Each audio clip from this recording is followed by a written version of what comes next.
Bienvenidos a una nueva edición de los diálogos filosóficos organizados por el Centro Riojano de Madrid y la Fundación Gustavo Bueno. En esta ocasión tenemos con nosotros a Luis Carlos Martín Jiménez. Él es doctor en filosofía, profesor de filosofía e investigador asociado de la Fundación Gustavo Bueno. Con una dilatada ya vida filosófica a sus espaldas, en la que destacan títulos como Filosofía de la técnica y de la tecnología, El mito del capitalismo o el mucho más reciente, La esencia del derecho. Hoy el tema del que nos va a hablar fue sugerido por él. Cuando le pedí un título me dijo textualmente imposturas filosóficas. Pues te escuchamos. Pues muy bien. Pues gracias, Carlos, y al Centro Riojano. ¿Se oye o no se oye? Sí. ¿La has apagado? ¿O lo ha apagado? Ahora. Pues sí, y además que coincide un poco, porque tú me lo dijiste antes del congreso este que vamos a tener en Salamanca. Y bueno, pues coincide un poco por ahí con la temática, pero vamos, esto es anterior. Claro. Pero como estamos en estas polémicas, pues desde hace ya un tiempo, dentro del materialismo, por lo menos en las escuelas de verano, todas estas cosas, ¿no? Todas estas polémicas que llevamos, pues por ahí va, me decía, bueno, para poner las cartas sobre la mesa. O sea, quiere decir, que no se eluden aquí los problemas, ni las disputas, ni nada de esto, al revés.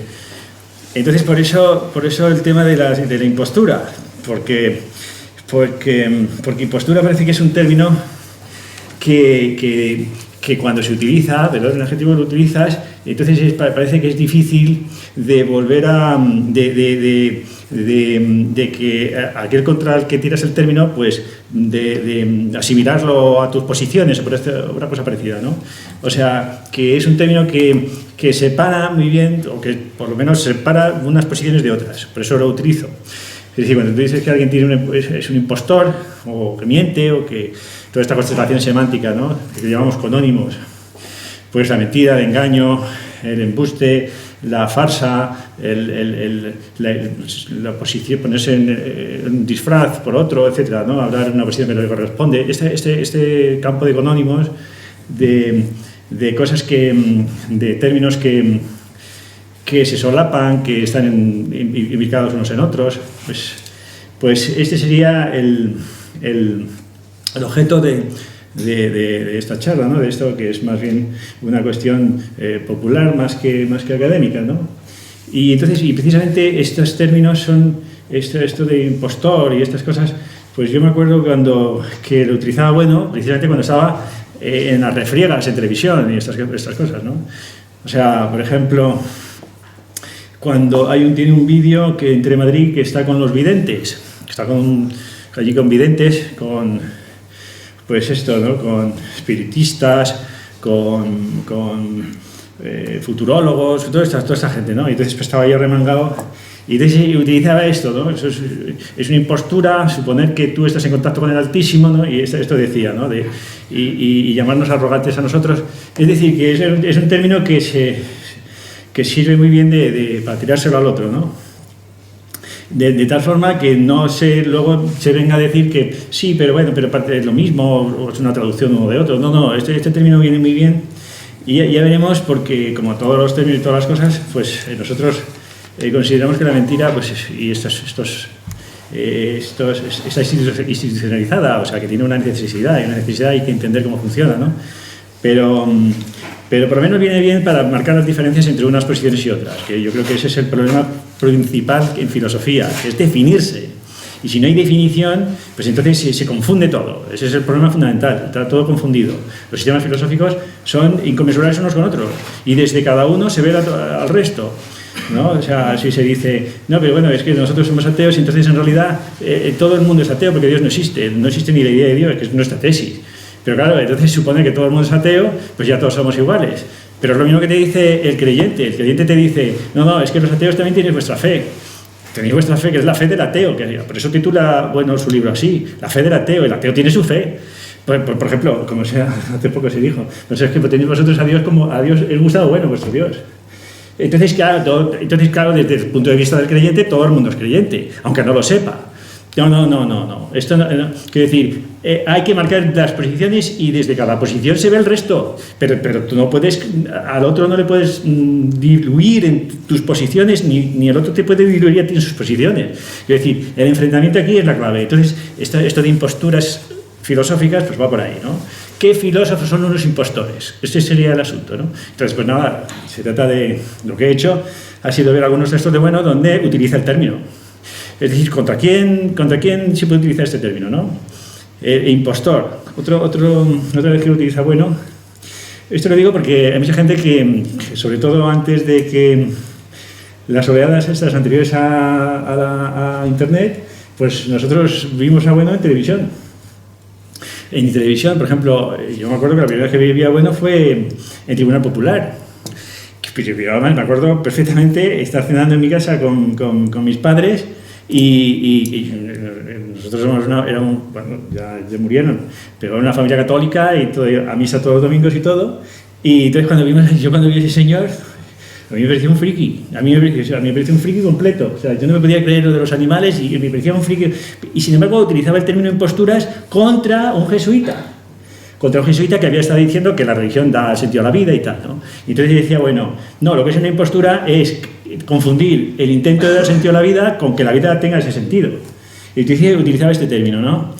Y por eso lo he cogido. Y entonces entonces aquí yo creo que la claridad es lo principal. O sea, si yo estoy hablando contigo y no te entiendo, aquí hay gato encerrado. O sea, o te puedes explicar, o si no, quiero decir, o tienes un conocimiento especial y entonces ya no tengo nada que hablar porque tu conocimiento es completamente ajeno al mío, diríamos, el campo de la racionalidad institucional humana, pues no es el propio del lenguaje que usamos, el español o el inglés o lo que sea. Pero si no, se tiene uno que entender lo que está diciendo el otro. En el momento en que no se entienda, y esto es un libro que tuvo tanto éxito de Alain Sokal y de Jean Bricmont, que se titulaba así, Posturas intelectuales, ¿no? Lo titula intelectuales, pero en realidad lo se está refiriendo a los filósofos, pues se está refiriendo a todos los filósofos postmodernos, postestructuralistas, a Lacan, a Deleuze, a Derrida, a Guattari, a todos estos, ¿no? Lo titula intelectuales, pues yo sé, porque supongo que el término es más amplio, o lo que sea. Luego veremos porque Bueno también se refiere a ese término de intelectual. Bien, entonces para ver este libro que fue famoso, porque este de imposturas intelectuales, pues es un libro del 98, por ahí, del 98. Y entonces el Alain Sokal es un matemático, físico, un investigador, ¿no? Físico. Y entonces hizo un artículo, montó un artículo, pero era una farsa, ¿no? Era una revista de ciencias sociales que se llamaba Social Text. Entonces era un artículo donde cogía citas así a voleo de unos y de otros, muy específicas, de matemáticas, de física y tal, y lo metía todo dentro de un saco. Para reírse precisamente de este tipo de lenguaje que utilizan los postestructuralistas y toda esta corriente literaria que dice, bueno, que es una corriente de las editoriales francesas, ¿no? Y que ha tenido tanto éxito en el siglo XX y que luego pasa a Estados Unidos. Bueno, pues resulta que este artículo que lo hacía Alain Sokal para reírse, era una farsa, pues resulta que tuvo un éxito tremendo. Era un artículo que se titulaba Transgredir las fronteras, hacia una hermenéutica transformadora de la gravedad cuántica. Entonces asumía las tesis de que la realidad no existe, de que todo es una construcción social, de que todo es un relato, y lo llenaba de citas famosas de matemáticos y físicos. Entonces fue un éxito todo completo. Claro, cuando Alain Sokal vio aquello, pues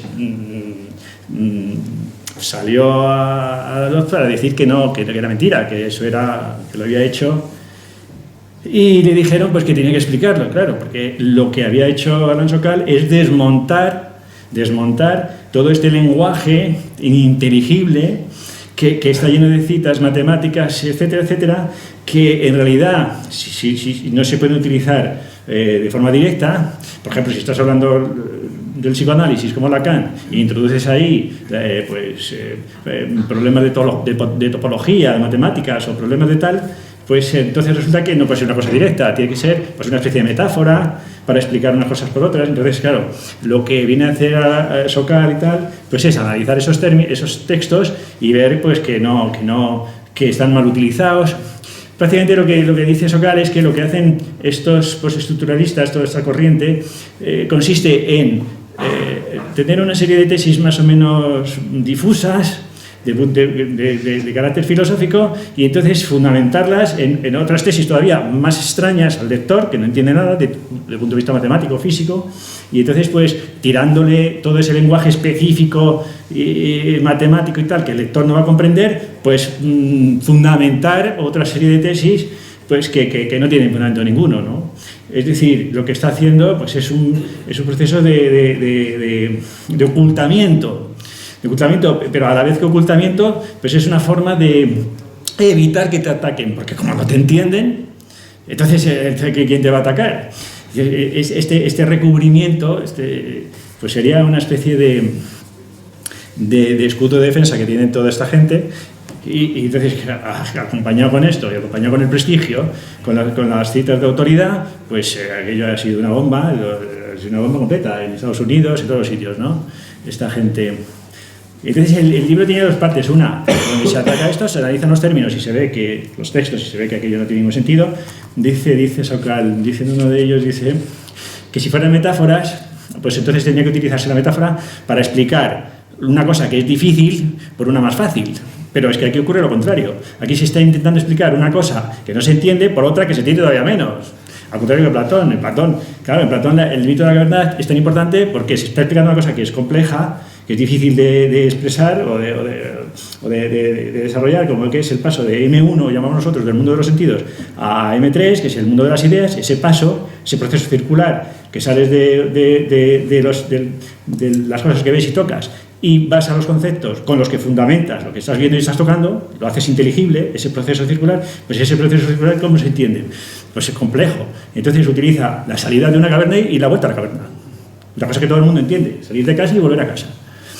Que además que tiene que ver mucho con la realidad. Nosotros hemos estado en cavernas 100, 200.000 años. Solamente hemos podido salir de las cavernas con las técnicas, con los conceptos técnicos.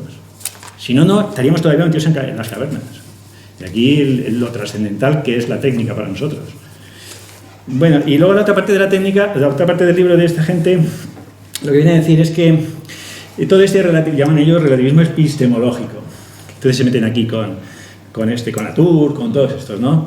Que el relativismo epistemológico es decir que todo es un relato. La ciencia no es más que un relato. Igual al lado de otra serie de relatos, ¿no? Entonces no tiene más fuerza que eso. La realidad es un relato y son una serie de... Pues aquello, lo de la lingüística es así. Los conceptos son mentales. Entonces pues es toda una construcción, etc. Bueno, pues esta es la idea, yo creo, que del éxito que tiene este libro, del éxito que tiene todo esto, que va un poco en la línea de lo que queremos decir, ¿no? Con esto de las imposturas. Entonces, claro, le reprochaban a Sokal que no pasaba nada, que porque un 1%, un 2% de lo que hace Lacan, o lo que hace Saussure, o Deleuze, o estos, o Attari, o lo que tal, que sea una impostura, pues no quita mérito al resto de las cosas. Pero por lo menos ya pone en guardia a la gente de que aquello no es honesto del todo. O sea, el que hace una trampa por un lado, pues ya está haciendo más trampas por otro lado. Entonces dice Sokal, no queremos decir que todo sea falso, todo son imposturas, pero ya por lo menos la gente no se lo traga y no lo acepta de una forma natural o de una forma, ¿no? como era habitual. Entonces, tiene tres teselas donde también utiliza esto de las imposturas, de los impostores, que son sobre la mentira política, que es del 2011, sobre la mentira política de 2012 y las variedades de la mentira de 2012. Entonces esto es muy interesante porque aquí nos explica la necesidad de la mentira, la necesidad del engaño, de las apariencias, ¿no? Del mundo de las apariencias. Es decir, nosotros pues no decimos esto es bueno y esto es malo y tal, ¿no? Y ahí viene la dificultad de la confusión dentro del materialismo. sino que tenemos que explicar las posturas contrarias apagógicamente de algún modo, porque tienen su necesidad. Este es el asunto, hay que explicar estas cosas. Entonces resulta que la mentira pues tiene una necesidad a nivel etológico fundamental para la supervivencia de las especies. La mentira, el depredador que está oculto, que parece otra cosa, lo de la mariposa que ligó, todas estas cosas, ¿no? La mentira es una constante etológica importantísima y fundamental, ¿no? El engaño y todas esas cuestiones, ¿no? Y en política igual. En política la mentira es fundamental. Entonces empiezo comentando una pregunta que le hace Ismael Carballo, que es un amigo que está en el Senado de México con Obrador. Y entonces le dice Carballo que está leyendo Tucídides, y entonces Tucídides habla de Diodoto, que es un orador que está sobre el 425 por ahí. Están discutiendo en una asamblea en Atenas el castigo que le tenían que poner a los mitilenos, porque los mitilenos era una ciudad que se había rebelado contra la Fictonía ateniense. Y entonces Diodoto está discutiendo con Cleón sobre qué hay que hacer con los mitilenos. Ya se había mandado un barco para matar a los hombres y las mujeres y los niños, traerlos como esclavos, y están discutiendo en la asamblea. Y entonces, claro, estaban allí los representantes de los mitilenos, los embajadores, y entonces se suponían que habían comprado a los oradores para que los defendiesen. Total, que la complejidad del asunto era tal que no se sabía si uno estaba intentando beneficiarse a sí mismo, estaba intentando beneficiar a Atenas, y entonces la conclusión de Diodoto era que, fuese como fuese, había que engañar a la asamblea, era necesario engañar a la asamblea, halagar a la asamblea, para que te votase. Porque ya era en una discusión tan alambicada que era imposible aclararse. Entonces lo que viene a resultar de aquí es que la mentira, el halago del pueblo, es completamente necesario independientemente de que sea autáxico, bueno o malo para la ciudad. Y esto es lo que pasa en la democracia. Por eso, de aquí estas teselas, ¿no? De las teselas. Y esto es lo que dice Aristófanes en un poema, dice: «Oh demos», demos es el pueblo democrático, los demos, la democracia, ¿no? «Qué bello es tu imperio, todos te temen como a un tirano, pero eres fácil de conducir, te gusta que te alaben y te mientan». Esta es la política, no tenemos más que verlo hoy en día. La mentira está en primera orden, y porque se demuestre que es mentira, no quita un ápice de fuerza al que miente. Es que es necesaria la mentira, hay que halagar al pueblo, hay que prometerle al pueblo la gloria, hay que prometerle al pueblo la felicidad, el estado de bienestar, para que te vote. Luego puedes hacer lo contrario y hundirlo, pero si quieres que te voten tienes que engañarles. Si no, no te votan. Si vas con la realidad, con la verdad y todas estas cosas, ¿no? Que no le interesa a nadie, por así decir, ¿no?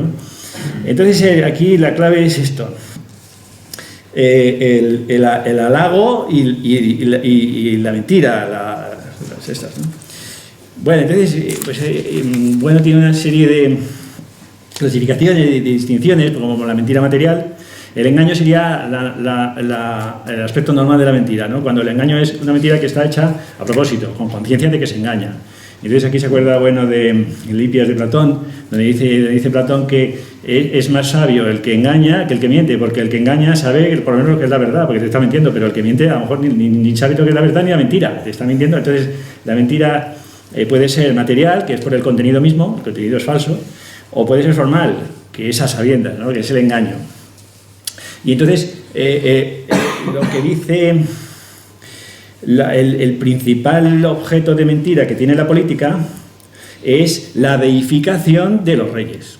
Esto es fundamental. Si un rey quiere ser aceptado, por ejemplo, Alejandro, tiene que hacer la hipótesis de Amón tiene que identificarse con el Dios. El poder divino, el poder de los reyes, de los emperadores, viene de Dios. Ese es el engaño fundamental, y esto lo tienen que sostener si quieren que el pueblo se deje manejar se deje gobernar. Y este proceso, este fundamento divino que tiene el poder, viene de Alejandro, y luego los Ptolomeos, y luego los Césares, y luego los reyes, y todos, ¿no? ¿Se acuerda aquí? ¿Se acuerda, bueno, de una cosa que yo no conocía y lo estuve leyendo hace unos meses? que son los reyes taumaturgos, que es un libro de Max Bloch, el creador de los análisis, que luego lo matan los nazis y lo torturan. Max Bloch, y tiene su tesis doctoral precisamente se llama así, los reyes taumaturgos. Taumaturgos quiere decir que tienen contacto con Dios. Entonces resulta que curaban la escrófula, sobre todo franceses e ingleses, pero del siglo XVI y XVII en adelante. O sea, los reyes tenían poderes divinos y curaban realmente, hacían milagros. Esto es la impostura, ¿no? Y entonces, aquí lo interesante de esto es lo siguiente. Lo interesante de esto es cuando el impostor deja de ser impostor, porque la impostura o el engaño o la mentira es un proceso dialógico, que hay un emisor y un receptor, y entonces cuando el receptor, si el receptor no es cómplice de la mentira del emisor, no hay mentira que valga, no hay engaño. El receptor es el cómplice necesario para que la impostura funcione institucionalmente. Aquí el receptor es la clave. Entonces ocurre lo siguiente, dice, bueno, que hay un paso que es realmente el peligroso, porque esta mentira política es necesaria, en eso estamos de acuerdo, pero hay un paso donde el impostor se convierte en vidente, en visionario. Y entonces, ese es el más peligroso. Dice, bueno, ¿por qué? Porque el visionario, el futurólogo, el que sabe el futuro, el que tiene un conocimiento por encima de los demás, ya no le puedes discutir, ya es completamente inmune a la crítica, es imposible, está en otro plano. El vidente entonces ya se hace completamente inmune. Además, estas imposturas, cuando son eutáxicas, como ya decimos, sobre todo el carácter divino del poder, estas imposturas eutáxicas pues no solo son convenientes, sino que además tienen un alcance pues de milenios, ¿no? Y entonces aquí cita como videntes, como profetas, el profeta, un libro del barón de Holbach, que se atribuye al barón de Holbach porque se editó sobre 1750 por ahí, que se llama Los tres impostores. ¿Quién son los tres impostores? Moisés, Jesús y Mahoma. Y entonces, claro, ¿por qué? Pues porque estos eran, pues unos sujetos que están ahí elaborando unas doctrinas, ¿no? En el caso de Moisés, que en realidad eran magos, era una especie de magos. Moisés era un mago, lo educan los magos egipcios. En el caso de Jesús, pues lo más probable, el Jesús histórico me refiero, no al Jesús de las Escrituras, que eso es una construcción sobre todo de San Pablo, o sea, que no conocía a Jesús. San Pablo y San Mateo y San Lucas y tal tampoco. San Pedro, por ejemplo, que es el que más habla de Jesús, de la vida de Jesús, pues no lo conoció, era discípulo de San Pedro, pero no de Jesús. Y además que tiene incorrecciones completas, no conoce Galilea, ¿no? Pero entonces quiere decir que el Jesús, el Cristo, Dios, pues esto es una construcción de la Iglesia luego, posterior, ¿no? Siglo I, II, III, IV, en adelante. Pero el Jesús histórico pues sería un mago, como otros cualquiera, como Apolonio de Tiana. Apolonio de Tiana era un mago, prácticamente la vida era idéntica a la de Jesús. Nació de una virgen, hacía milagros, resucitaba a los muertos, lo resucitó él mismo. Apolonio de Tiana, además Apolonio de Tiana fue muchísimo más famoso que Jesús. O Simón el Mago, que también era contemporáneo, eran magos caldeos, que era la magia a la que se refiere Nietzsche. Nietzsche, el Zaratustra, eran los magos caldeos de Persia y por ahí. Y bien, pues esos son los impostores, porque con funciones eutásicas, de acuerdo, pero en cuanto ya se convierten en videntes y ven el futuro, pues entonces esto ya es peligrosísimo, porque el futuro no lo ve nadie, el futuro no existe. Lo único que se puede, de ahí la prudencia política, precisamente, porque el futuro no se conoce. Y el que ve el futuro, pues te puede llevar a eso, ¿no? Al desastre. Y entonces, ¿a quién cita? Bueno, como nuevos impostores. Dice, si estos son los impostores del antiguo régimen, los nuevos impostores, dice bueno, son Bakunin, Marx y Rousseau. ¿Por qué son los nuevos impostores? ¿Por qué les llaman nuevos impostores? Pues porque conocen el futuro. Fundamentan la realidad y la política en imposturas, ¿verdad? En el caso de Bakunin, en la desaparición del Estado. La desaparición, en el caso de Marx, igual. Además de un modo científico y todo este tipo de cosas, ¿no? La desaparición del Estado y del mundo futuro, el programa de Gotham, donde mandarán las fuentes de la técnica y la tecnología allí y tal, y la gente, si ya no habrá clases y tal, y todo perfecto, ¿no? ¿Eso qué es? Eso es un visionario, es un visionario. El caso de Rousseau igual. ¿Rousseau por qué lo cita? Pues porque Rousseau es un fundamentalista democrático, es la voluntad popular, la democracia es inatacable, la democracia es perfecta. Este fundamentalismo democrático, esto es lo que ve bueno actuando en Rousseau, y como la democracia como el fin último de la humanidad y todo esto, ¿no? Lo que tenemos ahora mismo, esta idea de la globalización democrático-capitalista y todas estas cosas, ¿no? Todos estos cuentos. Bueno, pues entonces el problema fundamental es ese, que es el receptor, el culpable, diríamos, el necesario para que estos impostores salgan adelante, se institucionalicen, de ahí su importancia, y sea autáxico para el Estado. Es decir, en política o mientes o no te votan. Y no, incluso aunque no te mientan, los reyes tienen el poder de Dios. Ya sea a través del pueblo, como los españoles, o ya sea directamente de Dios, como los franceses, los ingleses y todos estos, ¿no? Bien, entonces, otro texto que cita, bueno, los impostores.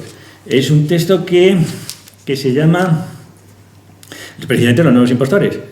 Los intelectuales y artistas. Estos son los nuevos impostores. Este es un texto que mandó Gustavo Bueno a un congreso internacional de intelectuales y artistas que se celebraba en Valencia en 1987. Mandó el texto porque él no iba a ir. No quiso ir. Y luego se lo publicaron, porque Juan Coto tenía una editorial, esto de Cuadernos del Norte, y se lo publican. Pero le quitan una parte que es la parte más importante, que luego cuando lo ha publicado Bueno la ha vuelto a incorporar, que es el formato lógico, un formato lógico que vamos a explicar ahora muy sencillo, ¿no? Aquí no vamos aquí no vamos a hacer como los franceses de meter aquí terminología rarísima para que no se entere nadie y quede yo de maravilla, lo que sé, pero oculte el mensaje fundamental, ¿no? O sea, aquí, entonces claro, estos intelectuales y artistas vienen de otros congresos anteriores de la Guerra Civil y tal, y entonces aquí lo interesante de esto es esta conjunción copulativa entre intelectuales y artistas, ¿no? Que dice, bueno, en conjunción con los artistas que pueden no ser escritores, es decir, los escritores son artistas, pero otros no, pueden ser lo que sea, ¿no? Pintores o escultores o arquitectos o ingenieros, arquitectos o lo que sea, ¿no? Músicos o lo que sea. Y entonces aquí en la cuestión hay unas cosas muy interesantes que yo creo que son claves dentro del materialismo, yo creo, para tener una visión histórica de estos procesos, que es que diferentes ideas tienen las mismas funciones. Y entonces hay mitos que se van transformando unos en otros, ¿no? El mito más claro que pone Bueno es el del mito de la gracia, de Dios, precisamente, y de la cultura. La gracia viene de Dios, la gracia, en el calvinismo al que le toca la lotería, y eso se convierte en la idea de cultura. Pero las funciones son exactamente las mismas. En la idea de cultura viene del pueblo, en la idea de gracia viene de Dios. Pero las funciones son las mismas, es decir, son mitos exactamente iguales, ¿no? Y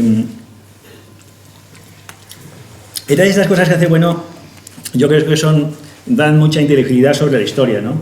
Por ejemplo, aquí utiliza la oposición, dice, bueno, la oposición que tuvo que mediar entre el mago y el sacerdote, en las sociedades preestatales, pues las ocupan ahora los tecnólogos, ingenieros, médicos y tal, y los ideólogos, escritores, políticos y artistas. O sea, las funciones que hacía el mago se supone que son los taumaturgos, son los que controlan la naturaleza, con una técnica, porque tienen una técnica, tienen unas instituciones técnicas, tienen toda una parafernalia, toda una serie de objetos, etcétera. Tienen una técnica, pero es una técnica acausal, no es causal. Quiere decir, no interviene en el medio. Sin embargo, todas las tribus y todas las sociedades preestatales tienen magos, todos. Y cada vez que hacen una cosa, tiene que ir el mago a hacer la magia correspondiente para que la cosa funcione y tal. Bueno, pues los magos ahora serían los tecnólogos, ahora los tecnólogos ya sí. Los tecnólogos tienen una técnica que ya es causal, ya sí que conoce las cosas, pero si se hipostasia, pues el tecnólogo ya podría ser pues, la tecnocracia. El tecnólogo se convierte en el nuevo, el que va a solucionar todos los problemas y no se da cuenta que entre las propias técnicas hay inconmensurables y las técnicas y la política, etcétera, ¿no? Que no se puede hacer eso. Pero lo más interesante es entre los sacerdotes y los ideólogos. Es decir, lo que usaban los sacerdotes antes, pues ahora lo ocupan los ideólogos. Entonces, un ideólogo es un sacerdote actual. Dice, bueno, que estos moralistas, Dice, ante todos los artistas. Dice, son seguramente los moralistas más influyentes de la época de los espectáculos de masas. Son acaso los verdaderos oradores de nuestra época. Los oradores era el clero antes. Antes eran 3 clases, oradores, bellatores y los laboratores. Los bellatores eran los del velum, era el ejército, ¿no? Y los oradores, el clero. Pues ahora el clero pasaba a desempeñar su función, pues estos ideólogos. Bien, entonces aquí lo interesante, es decir, tienen funciones similares. Es decir, estas comparaciones de funciones que tienen que hacer a nivel social, distintas en cada fase histórica, yo creo que son las más interesantes, ¿no? Entonces aquí el asunto es el siguiente, porque lo que nos va a explicar, bueno, es el formato lógico por el cual estos intelectuales y artistas son impostores. Entonces dice, bueno, los intelectuales como impostores. Dice, bueno, la definición de impostor. Un impostor, según el significado ordinario del término, es aquel individuo que actúa ante un grupo social arrogándose la posesión de determinados títulos de los cuales en realidad carece. Eso lo decimos de Lacan y todo esto, utilizar terminología matemática o física que no conoce, que no se aplica ni siquiera en otras ramas de la física o la biología, pero sí se puede utilizar en el psicoanálisis, ¿no? Y de los cuales en realidad carece, pero cuya posesión putativa es la condición de su posibilidad de acción pública. Aquí está la cuestión. Es decir, la acción pública que tiene, ideológica que tiene esta gente, pues deriva de arrogarse los títulos que les hacen poder hablar desde el punto de vista del conjunto de los intelectuales, del conjunto de los artistas. Es decir, suponer que es un formato lógico, es una clase determinada, que forman una clase, por así decir, que tienen un contenido propio, ¿no? Los diversos artistas. Y entonces esto es lo que niega bueno. Entonces aquí lo que ocurre es lo siguiente. Aquí lo que ocurre es que la clase de los intelectuales es, vamos a ver, ya digo que no quiero utilizar terminología que no se entienda, todo lo contrario, pero yo creo que se puede entender. Vamos a ver, nosotros suponemos que la realidad tiene 2 tipos de totalización. La realidad se entiende de 2 tipos de totalización distinta. La totalización distributiva, una totalización distributiva es una clase donde los que participan de la clase son independientes unos de otros y realizan la clase por entero. Por ejemplo, las sillas, el concepto clase silla. Cada una de las sillas es independiente de la otra silla y realiza el concepto por entero. Por ejemplo, el ser humano, a nivel biológico. El ser humano, a nivel biológico, todos los seres humanos somos iguales. Realizamos el concepto de ser humano de forma idéntica, pero no somos dependientes unos de otros. Cada uno tiene una cierta sustantividad ajena al resto. Pero el otro tipo de totalización es una totalización atributiva, y en las totalizaciones atributivas resulta que las partes sí que dependen para la formación del concepto entre sí. Por ejemplo, la silla. ¿Qué partes tiene la silla atributivamente sin las cuales no hay silla? Pues las patas, el tablero, para apoyarse las espaldas. Esas son las partes que tienen que estar soldadas unas a otras, que son dependientes unas de otras para formar la totalización. Otra manera de decirlo. Nosotros distinguimos entre sinexiones, entre conexiones de cosas que son físicas, que las tienes que hacer con las manos, tienes que hacerlas, pegarlas, quitarlas, destruirlas y pegarlas, que son las técnicas, y eso es lo que da unidad a la cosa. Una cosa viene de operaciones técnicas, por ejemplo, rompo esto y pongo otra cosa, ¿no? Esa unidad es el fundamento, las conexiones son el fundamento de las relaciones. Entonces, las conexiones que se hacen a nivel técnico con esa silla es el fundamento de las relaciones de igualdad entre esa silla y esa otra silla. O sea, las relaciones se fundamentan en las conexiones. Las conexiones son técnicas, físicas, operables. Nosotros llamamos M1. Y las relaciones son M3. Pero el fundamento de M3, de las relaciones que se pueden decir, las relaciones de igualdad, de semejanza, de diferencia, todas estas relaciones dependen de las conexiones. Ese es el asunto. Entonces, lo que no se puede hacer es confundir un tipo de totalidad atributiva con la totalidad distributiva, porque son 2 cosas completamente distintas. Esto está en Platón, Esto está en Platón. Platón es precisamente el que dice que una esencia une de 2 maneras, de modo distributivo y atributivo. Lo dice de otro modo, pero es prácticamente lo mismo. O sea, una esencia, dice Platón, identifica y unifica. La unifica físicamente e identifica con cosas semejantes unas de otras. Bueno, pues nosotros eso lo entendemos de modo parecido. Lo que no se puede confundir entonces es la unidad, un concepto atributivo con uno distributivo. Eso es lo que no se puede hacer. Es como confundir conexiones con relaciones. Eso es lo que no se puede hacer.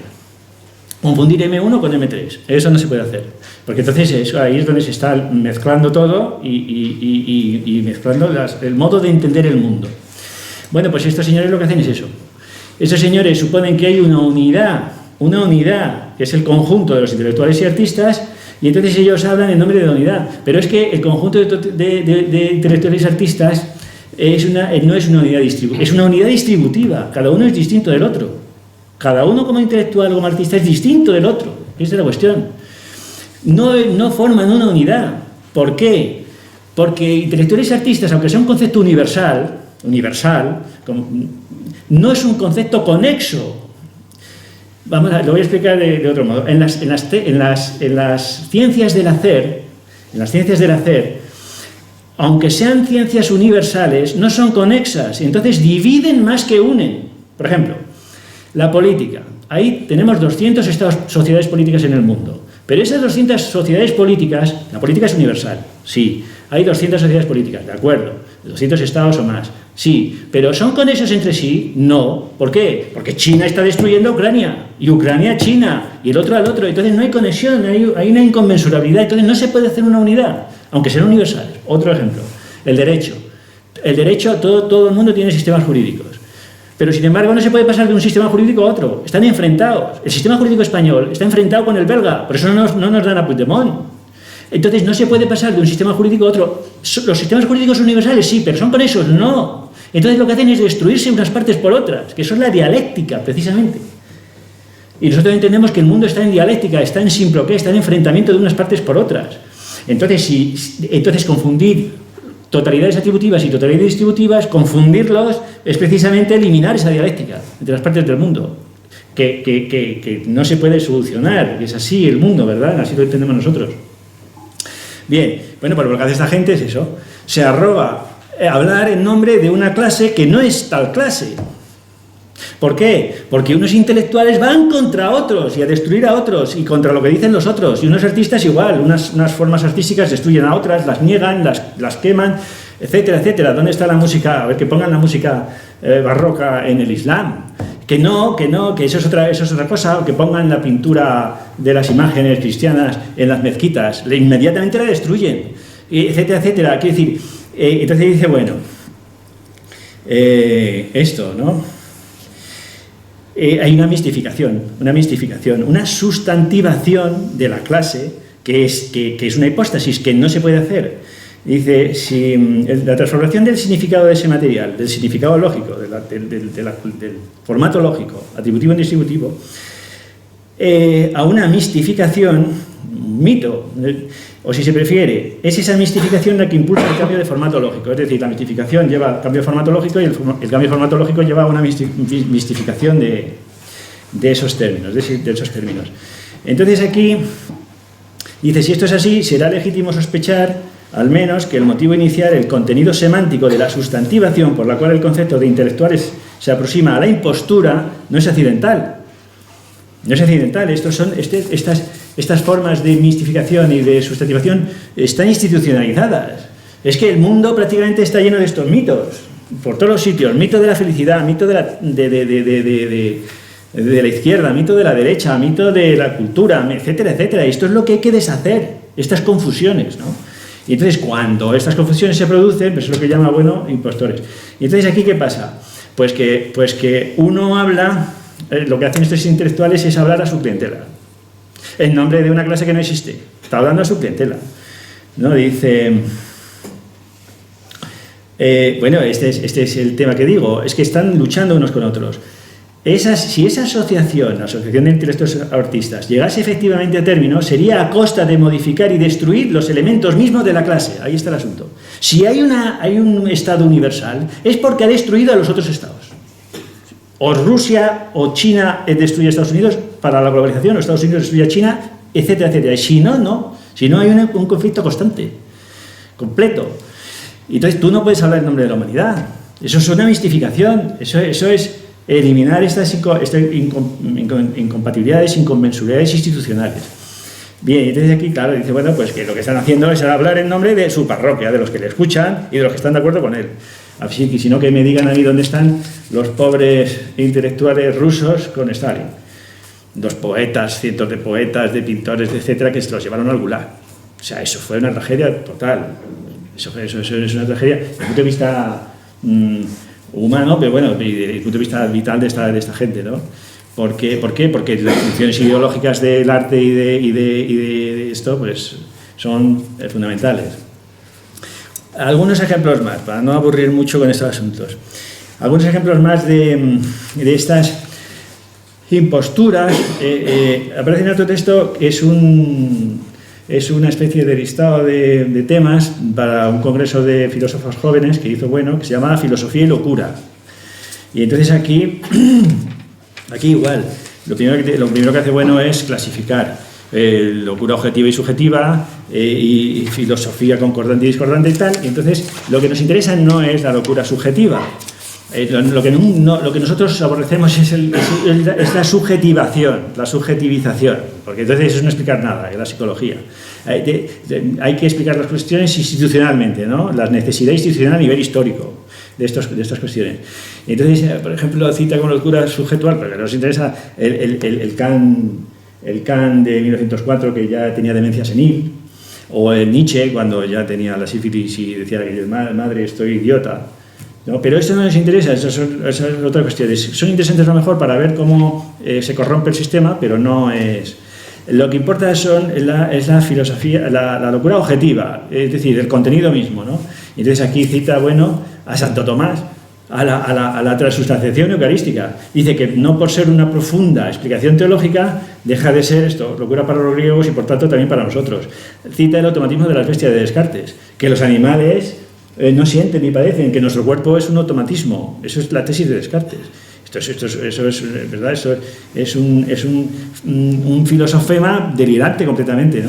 Cita, yo que sí, ¿qué más? El demonio de Sócrates, que es una cosa de los chamanes, es un desdoblamiento, aquello de que estaba esperando a ver qué decía el que tenía un demonio, y esto lo dice Platón, y además es muy importante en el tema de la belleza, del banquete, porque es la que le conduce a la divinidad.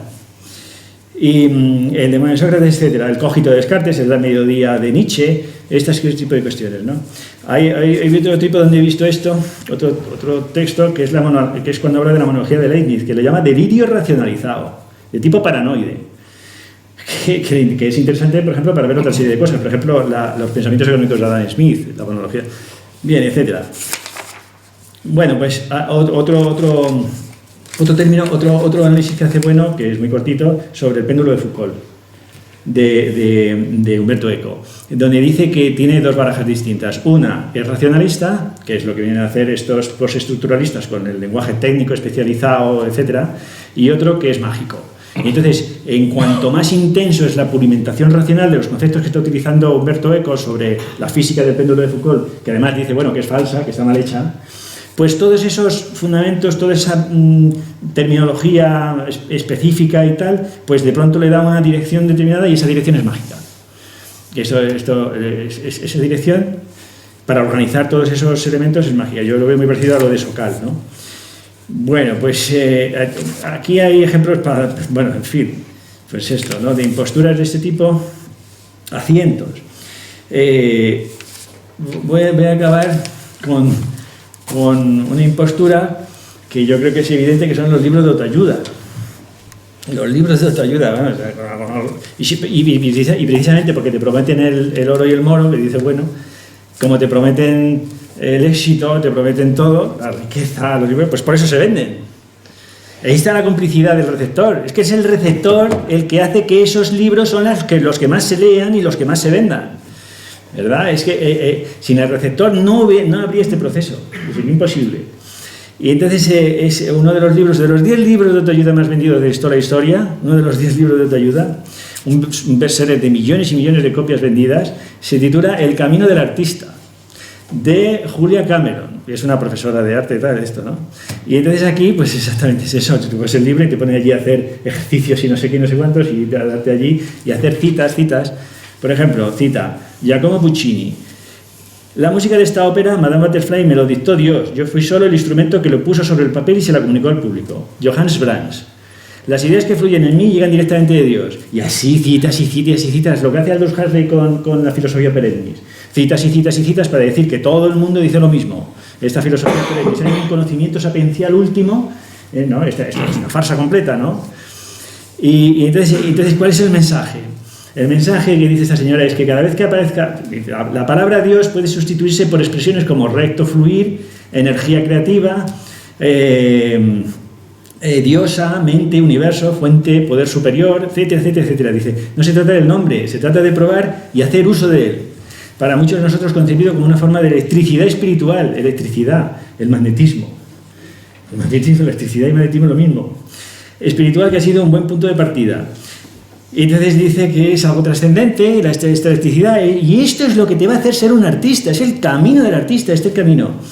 Y entonces acaba con una serie de puntos fundamentales, no sé qué, y dice, la creatividad forma parte del orden natural de la vida es energía, pura energía creativa. Nuestros anhelos y nuestros sueños creativos proceden de una fuente divina. Cuanto nos acercamos a nuestros sueños, nos acercamos a la divinidad. Pues ya sabes, si quieren ser artistas, ser cómplices y comprar el libro. Muchas gracias.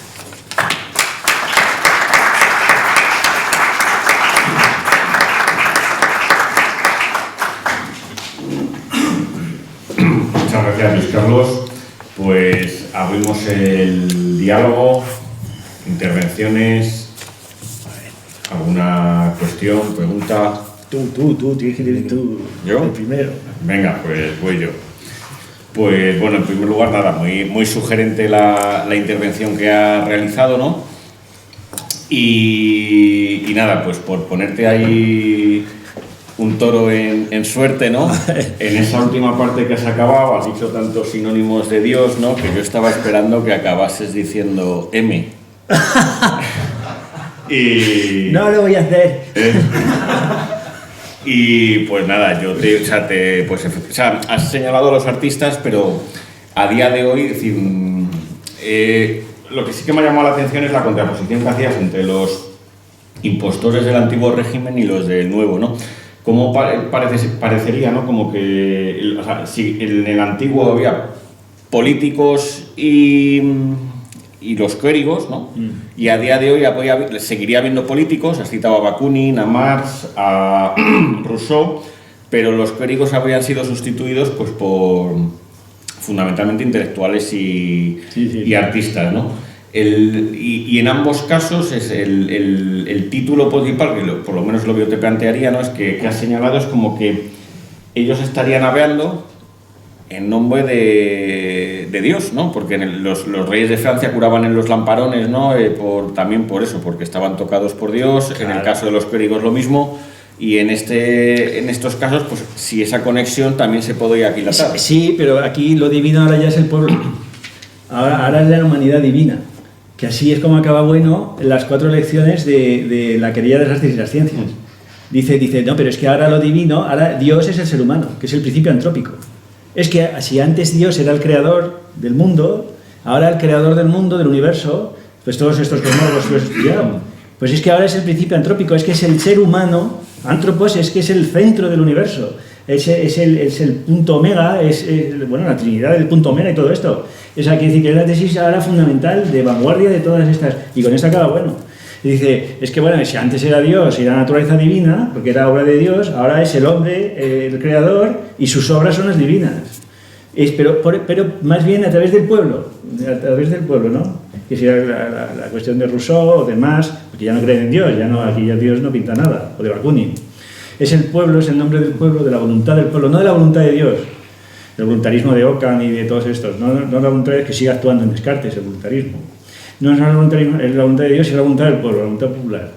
La democracia sobre todo. Sí, señor, sí. Y luego se me ocurre decir que los escritores también habría un grupo que serían los divulgadores científicos, donde parecería que estarían hablando en nombre de una supuesta ciencia que ya nos revelaría también las claves últimas, ¿no? Como diciéndonos, pues eso, lo que he comentado, los cosmólogos, ¿no? Cuál es el origen, la evolución del universo.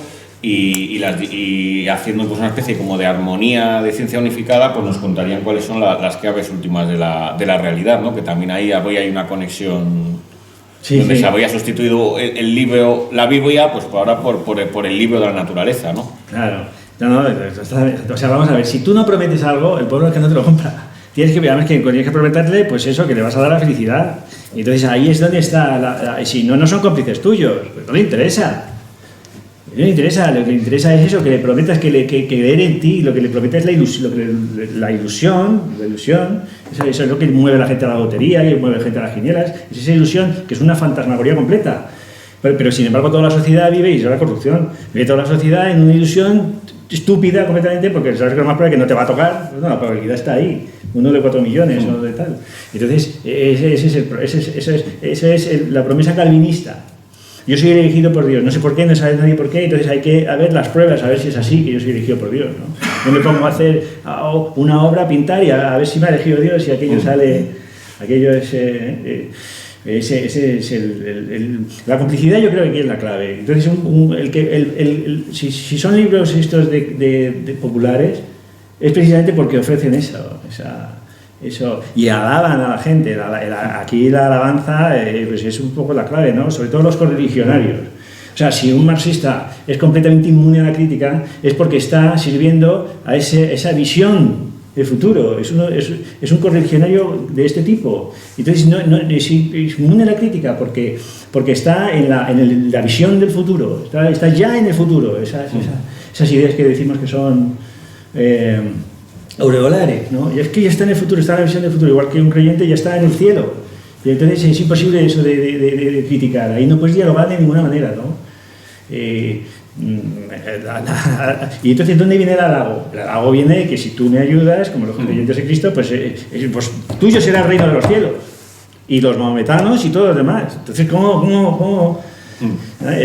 Esa circulación entre el emisor y el receptor, esa circulación entre la hipótesis y el formato clase, esas cuestiones son elementales, ¿no? En esa institucionalización.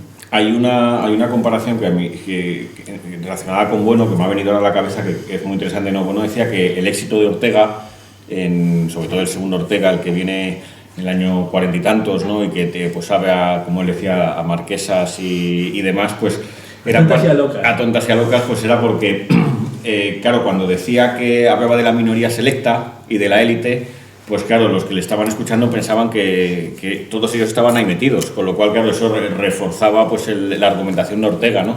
Y claro, eso contrasta has contado al principio con lo de Bueno que tú le vistes en Tribunal Popular. Yo siempre recuerdo en un programa, no recuerdo muy bien, donde cada vez que hablaba el público la abucheaba.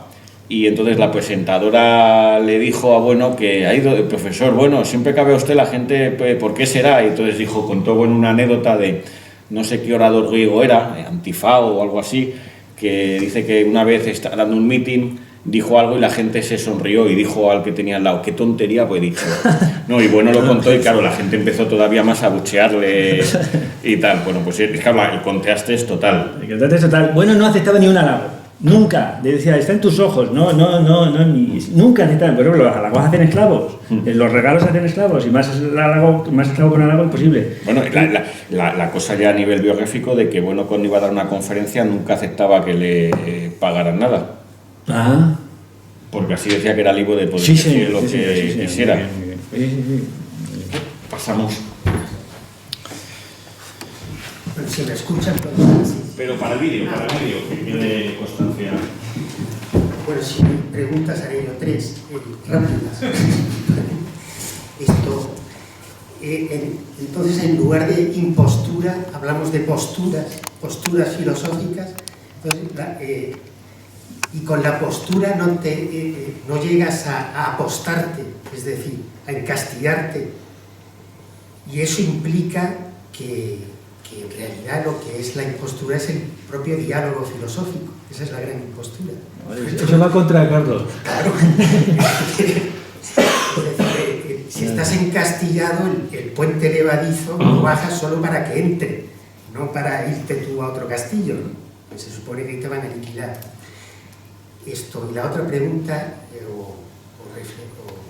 puedes hacer alguna reflexión sobre ellos. La ciencia política es un oxímoron, ¿no? Sí.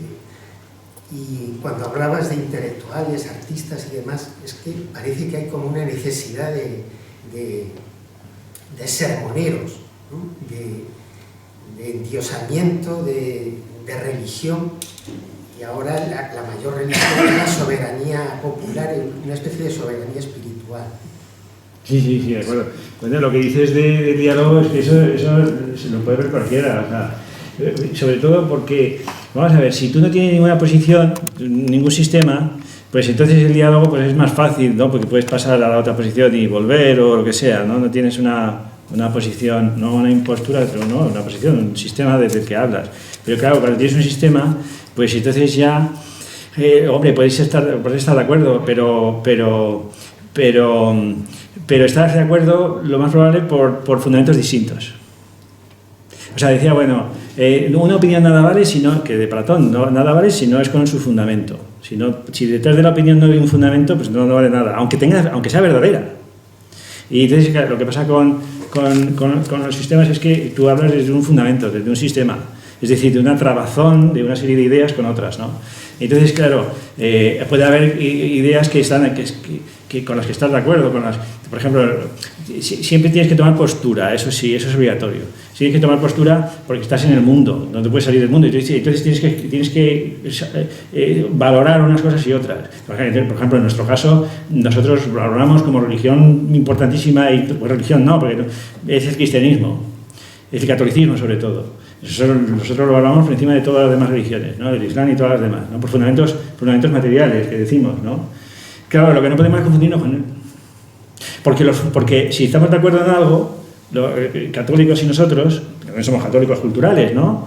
Yo mismo, pues si estamos de acuerdo en algo, pero el fundamento es distinto. El fundamento es Dios y el nuestro no, somos ateos esenciales. Entonces, puedes estar de acuerdo, puedes entenderte, pero nunca escarbando demasiado, porque entonces empiezan a salir sus fundamentos y entonces ya... Y sin embargo, claro, sobre todo porque tienes que tener alianzas. O sea, yo creo que es fundamental la de las alianzas, ¿no? Y entonces las alianzas, pues ahí tienes que escoger unas u otras. Lo que no se puede es confundir, yo creo. Y lo otro que decías sí... La ciencia política. La ciencia política, claro. Bueno, es que todas las ciencias humanas, esto se expresan la antropología, la psicología, la sociología, todo esto... no hablo más que de este tipo de mitologías, ¿no? Del ser humano, de los derechos humanos, bueno, el derecho. Sí, yo creo que para eso hacemos nosotros los estudios, para desmontar esto, ¿no? En el caso del derecho, la justicia universal, es que todo eso son mitos completos. La justicia, los tribunales internacionales, todo esto. La gente decía, bueno, que hay una ontología de fondo en el mundo que es completamente vulgar y da pánico, porque de simple que es. Esto existe la humanidad, existe Dios, existe la cultura, entonces esto es cultura, o todo este tipo de cosas. Entonces, por eso hay que meter ahí el bisturí constantemente, ¿no? Para ver esto que dices. Más cuestiones. Si pasáis el micrófono por ahí, por favor. Buenas tardes. Muy interesante la charla. Yo quería preguntar, pues, por el asunto del progreso que se puede producir desde M a M sub I. Preguntar si acaso no se puede expresar ese progreso en la idea de revolución. Y si cuando se habla de arte sustantivo, que siempre se habla referido a obras, no en términos generales, sino sí. Si lo que se quiere decir con eso es que una obra que se ha ido consolidando en el tiempo, sin embargo, revela nuevos aspectos que son revolucionarios. Es susceptible de esa revolución, en su interpretación, etc. Bueno, pues si estarías de acuerdo con estas observaciones. Totalmente en desacuerdo, completo. ¿Por qué? Pues mira, te voy a decir, yo me baso en el capítulo 6 de los ensayos materialistas de Bueno, ¿no? Bueno, pues te voy a tirar yo otro texto de Bueno. Vale, adelante. Y es precisamente todo lo contrario. Te lo leo.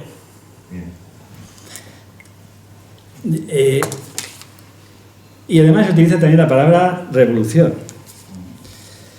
Dice, bueno, los especialistas, ocasionalmente se han ofrecido ejemplos de la influencia de la idea de materia ontológica general en la práctica mundana. ¿Esto qué dices? El sentido global de esta influencia es la de la desustantivación, no la sustantivación. La desustancialización de todo tipo de realidad, de todo tipo de realidad. Aquí no se salva el arte ni se salva nada.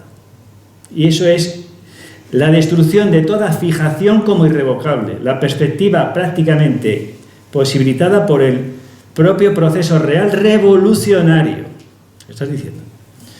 Pero en contra de la fluidez de todo lo real. No está en mi contra. No. Porque el término arte sustantivo no tiene el sentido que tú le estás dando en ese texto. No, o sea, ese término no se está utilizando en el mismo sentido. Pues dime, ¿cómo lo utilizas tú por lo menos? No, quiero decir, cuando se habla de arte sustantivo, no se está hablando de una fijación o de una sustantivación. No se está hablando de eso. O sea, sustantivo no es sustancial. No, vamos a ver. Digo, el término, el sintagma, la expresión arte sustantivo, aplicado a obras concretas, lo que se quiere decir con ello es que ese sintagma, esa expresión se opone a arte accidental. Adjetivo. O sea, entonces hay que verlo en esa contraposición. ¿Y qué tiene que ver eso con...? Y en esa contraposición... Bien, en el ensayo materialista no se cita el arte ni una sola vez. Y la música, este texto. Claro, música. No. Este texto. No, pero te has metido tú una cosa con otra, ¿eh?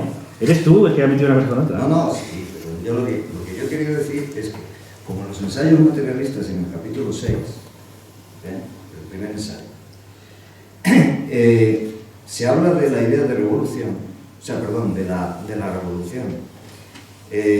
Cuando se habla de la materia ontológico general, referido a cómo podría pasarse de la materia ontológico general a la materia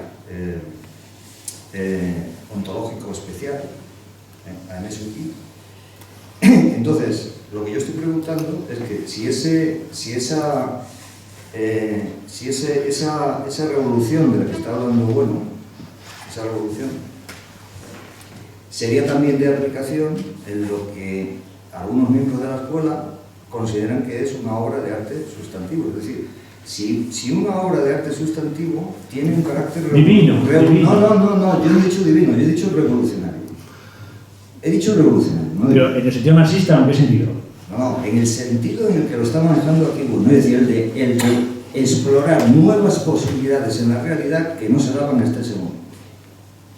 Precisamente en el hacer y deshacer. Pero entonces estás hablando de la ley de sí o de la ley trans. No estoy hablando de eso, yo si quieres te lo leo, hasta aquí el texto. Sí, lo que tú quieras. Es decir, yo lo tengo aquí. Entonces dice aquí el texto. Si no se quiere negar la misma actividad racional, si no se quiere recaer en el más absurdo nihilismo, el mundo procede ex nihilo, es necesario pensar como real una materia real, en la misma realidad del mundo, que cuando se determina en el tiempo, recurre infinitamente. Eternidad de la materia, expresada en la suma de Parménides, el ser es, que deja de ser tautológico para convertirse en una regla de recurrencia regresiva, a partir de la constatación de la existencia actual del mundo. Pues es la ontología especial la que nos preserva de atribuir a la materia general cualquier atributo dado en el mundo, por ejemplo, la inteligencia. Sí. La única estrategia que abierta es la propia de la crítica trascendental, atribuir a la materia general cualquier determinación especial. Inteligencia, por ejemplo, exige, por la simple que, irle atribuyendo todas las demás, hasta reobtener la duplicación exacta del mundo. Por este motivo, es la ontología especial la base más rígida para la disciplina crítica de la ontología general. La prueba de existencia de la materia general es la destrucción en cada instante de las cosas que nos rodean.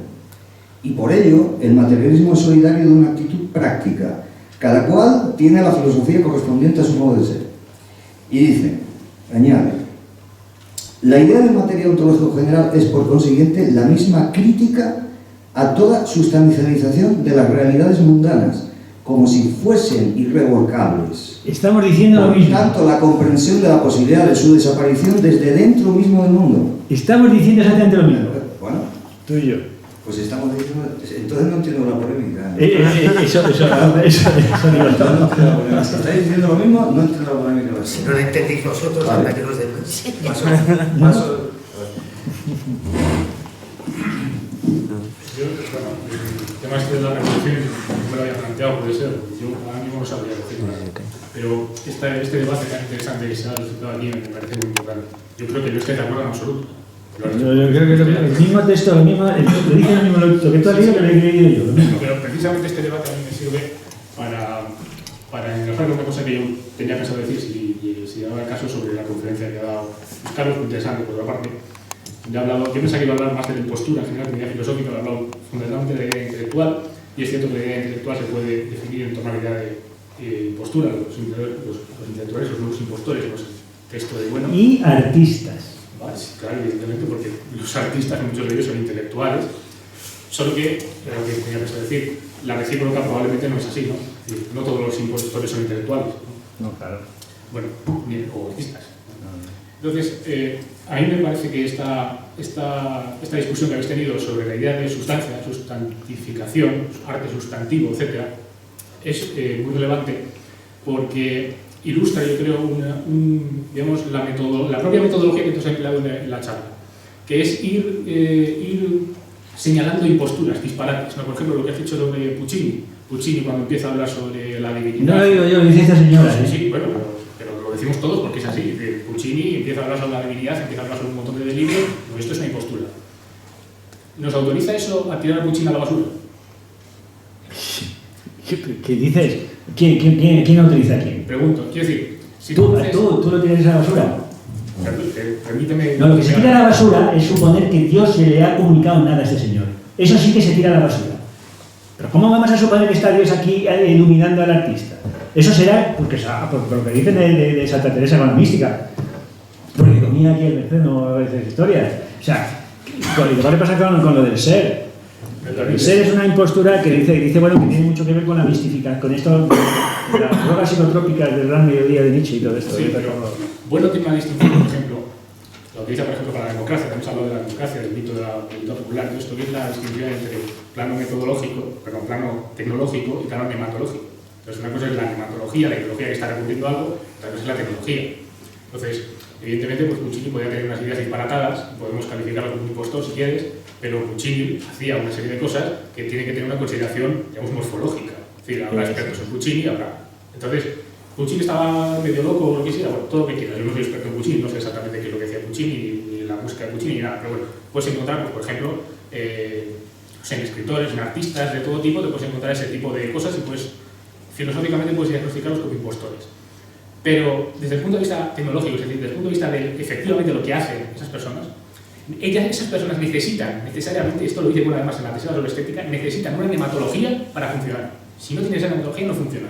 Entonces, pero es falsa. Es que el problema de la impostura es que es falsa. Es falsa. Pero sí. como el pueblo necesita que le engañes, y si no, no te vota, es que es lo mismo. Pero ahí eso es lo que voy. Es falsa si la desligas de la práctica tecnológica. Pero si coges esa nematología falsa, y la traduces a hechos, a lo que esa persona hace en la práctica, entonces es verdad. Sí, o sea, yo pongo la Trinidad que es falsa y la pongo en partituras musicales y ya se convierte en verdadera la Trinidad. Venga, hombre, por favor. Y los tercetos Esa es la tesis de Vicente, que es que de Dante, Dante estaba medio loco también. Sí, Dante tenía una ideología, Dante estaba lo de loco lo dices tú, Bueno, ¿no?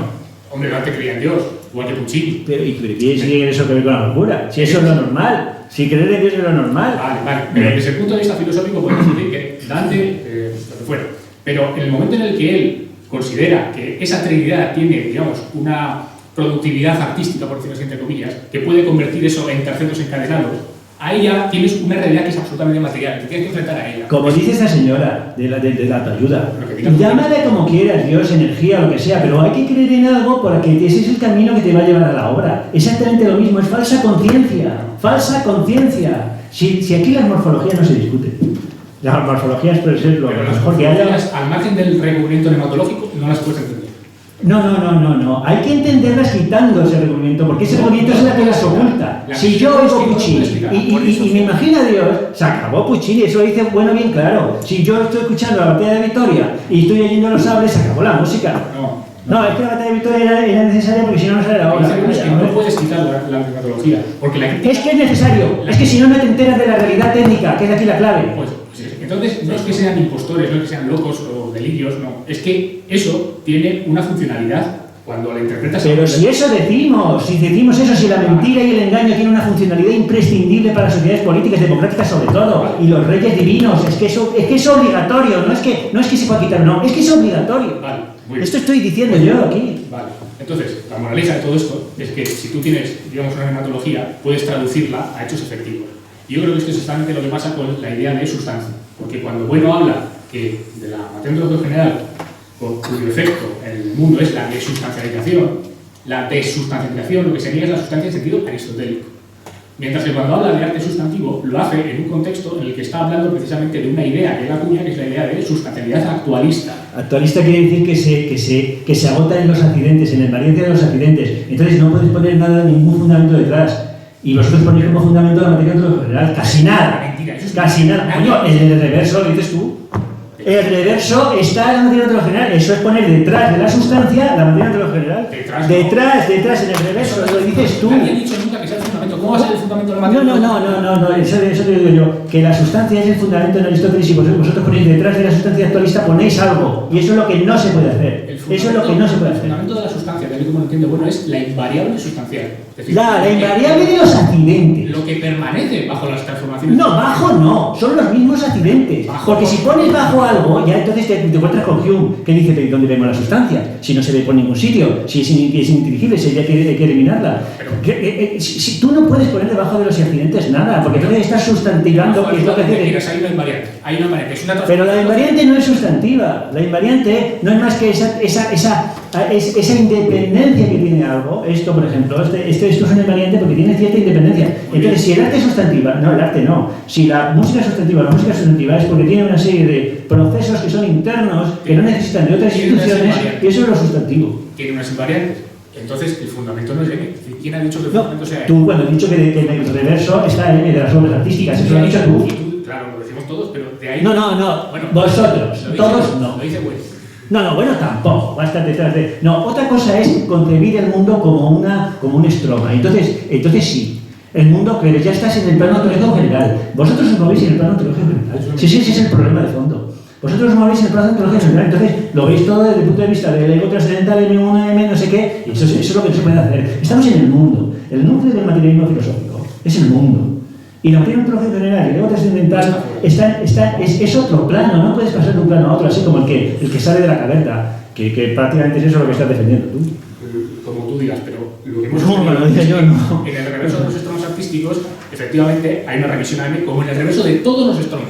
Es decir, bueno, todos los estromas remiten a M, sin reverso. Pero eso son las instituciones. Vamos a ver, Kai, eso son las instituciones. Toda institución, la primera característica de las instituciones, la primera de las instituciones, de toda institución, de estas razas, de esta mesa de ti, de cualquier institución, es que hay una materia y una forma. Y la materia desborda la forma siempre, de forma de esas configuraciones, siempre. Esa es la desustantivación. Eso significa que es que no hay nada invariante, no hay nada que sea eterno, perfecto. Eso es imposible. Todo se destruye, unas cosas por otras. Ese es el mundo, la simple que. Entonces, eso es de toda institución. Entonces, ¿por qué venís con el tema del arte para hacer este tipo que ya está descubierto en Mediterráneo? Si me permitís temprar solo una nota. Lo que quería decir es que decir que el reverso remite a M no equivale a decir que el fundamento del arte sea M.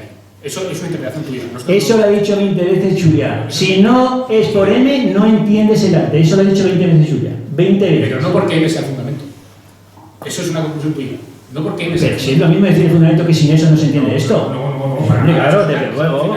El fundamento quiere decir fundamento racional, en la conexión. Y eso es que decís vosotros. Y después de 2 horas hablando, metéis ahí el... Es que si no lo metes, eres fundamentalista. Sí, si me permitís templar, ahí está, 2 cuestiones. Una de las que estabais debatiendo muy interesante es lo de la nematología de, qué sé yo, de los músicos o de los artistas, si tiene su funcionalidad. Bueno, pues desde luego que la tiene. Efectivamente, el momento nematológico no se puede distinguir no se puede separar del momento tecnológico. Ahora bien, yo creo que aquí hay que introducir la distinción en Miquetic. y sobre todo, quiero decir, por ejemplo, Josh Cantor, el matemático, que oía que la teoría de conjuntos se la dictaba Dios. Sí, efectivamente, esa nematología tuvo la funcionalidad que él tiene de pensar que efectivamente el infinito tenía sentido, el infinito en acto, y podía trabajar con el infinito en acto. Muy bien. Ahora bien, el problema es cuando ese matemático o ese músico o ese artista desborda el campo de su categoría y lo que empieza a hacer es hacer filosofía espontánea.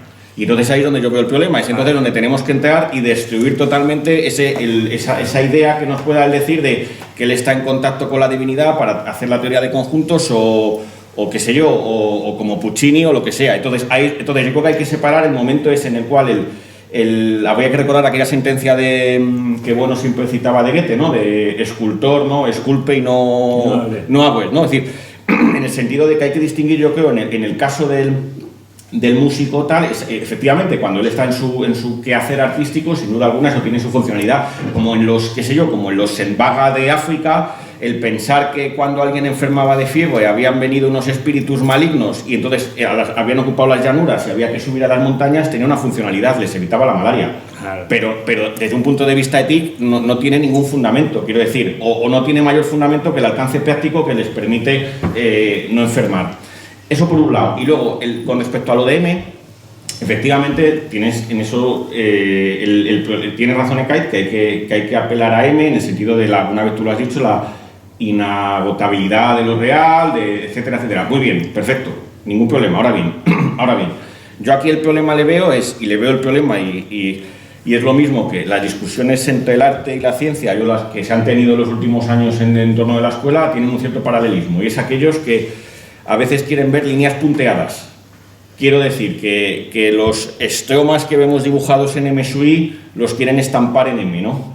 Y entonces ahí es donde hay el problema, ¿no? Es decir, yo creo que hay que tener mucho cuidado y tener ahí con muchísimo cuidado, efectivamente, tenemos que apelar a M, pero una apelación apagógica, es decir, en ningún sentido podemos pensar que la causalidad está en M o que la identidad y la unidad se pueden dibujar en M.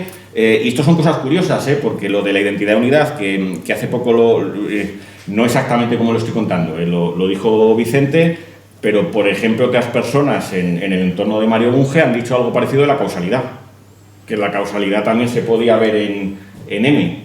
Claro, es el mismo, yo creo que es el mismo error. Quiero decir que el problema es tenemos que apelar a M apagógicamente, pero mucho cuidado con intentar estampar las configuraciones anteópicas, porque entonces sí, por evitar el mundanismo, lo que estamos haciendo es metafísica. ¿Qué es lo que ha leído usted? Lo que ha leído usted es que no se puede pasar de M1 a M, contenidos o lo que sea, porque entonces estamos haciendo metafísica, estamos pasando de un plano a otro, son inconmensurables los dos planos. Dice, bueno, lo que he descubierto en los años materialistas es que son dos planos distintos. Dice, mi descubrimiento es este. Son dos planos distintos, no puedes pasar de uno a otro así como el que se pone a pintar y dice, pues aquí está Dios. Porque lee la frase completa, Carlos. ¿Perdón? Lee la frase completa. No, yo ya he leído 15 veces la enseño entera. Entre tejidos de una manera sutil y compleja.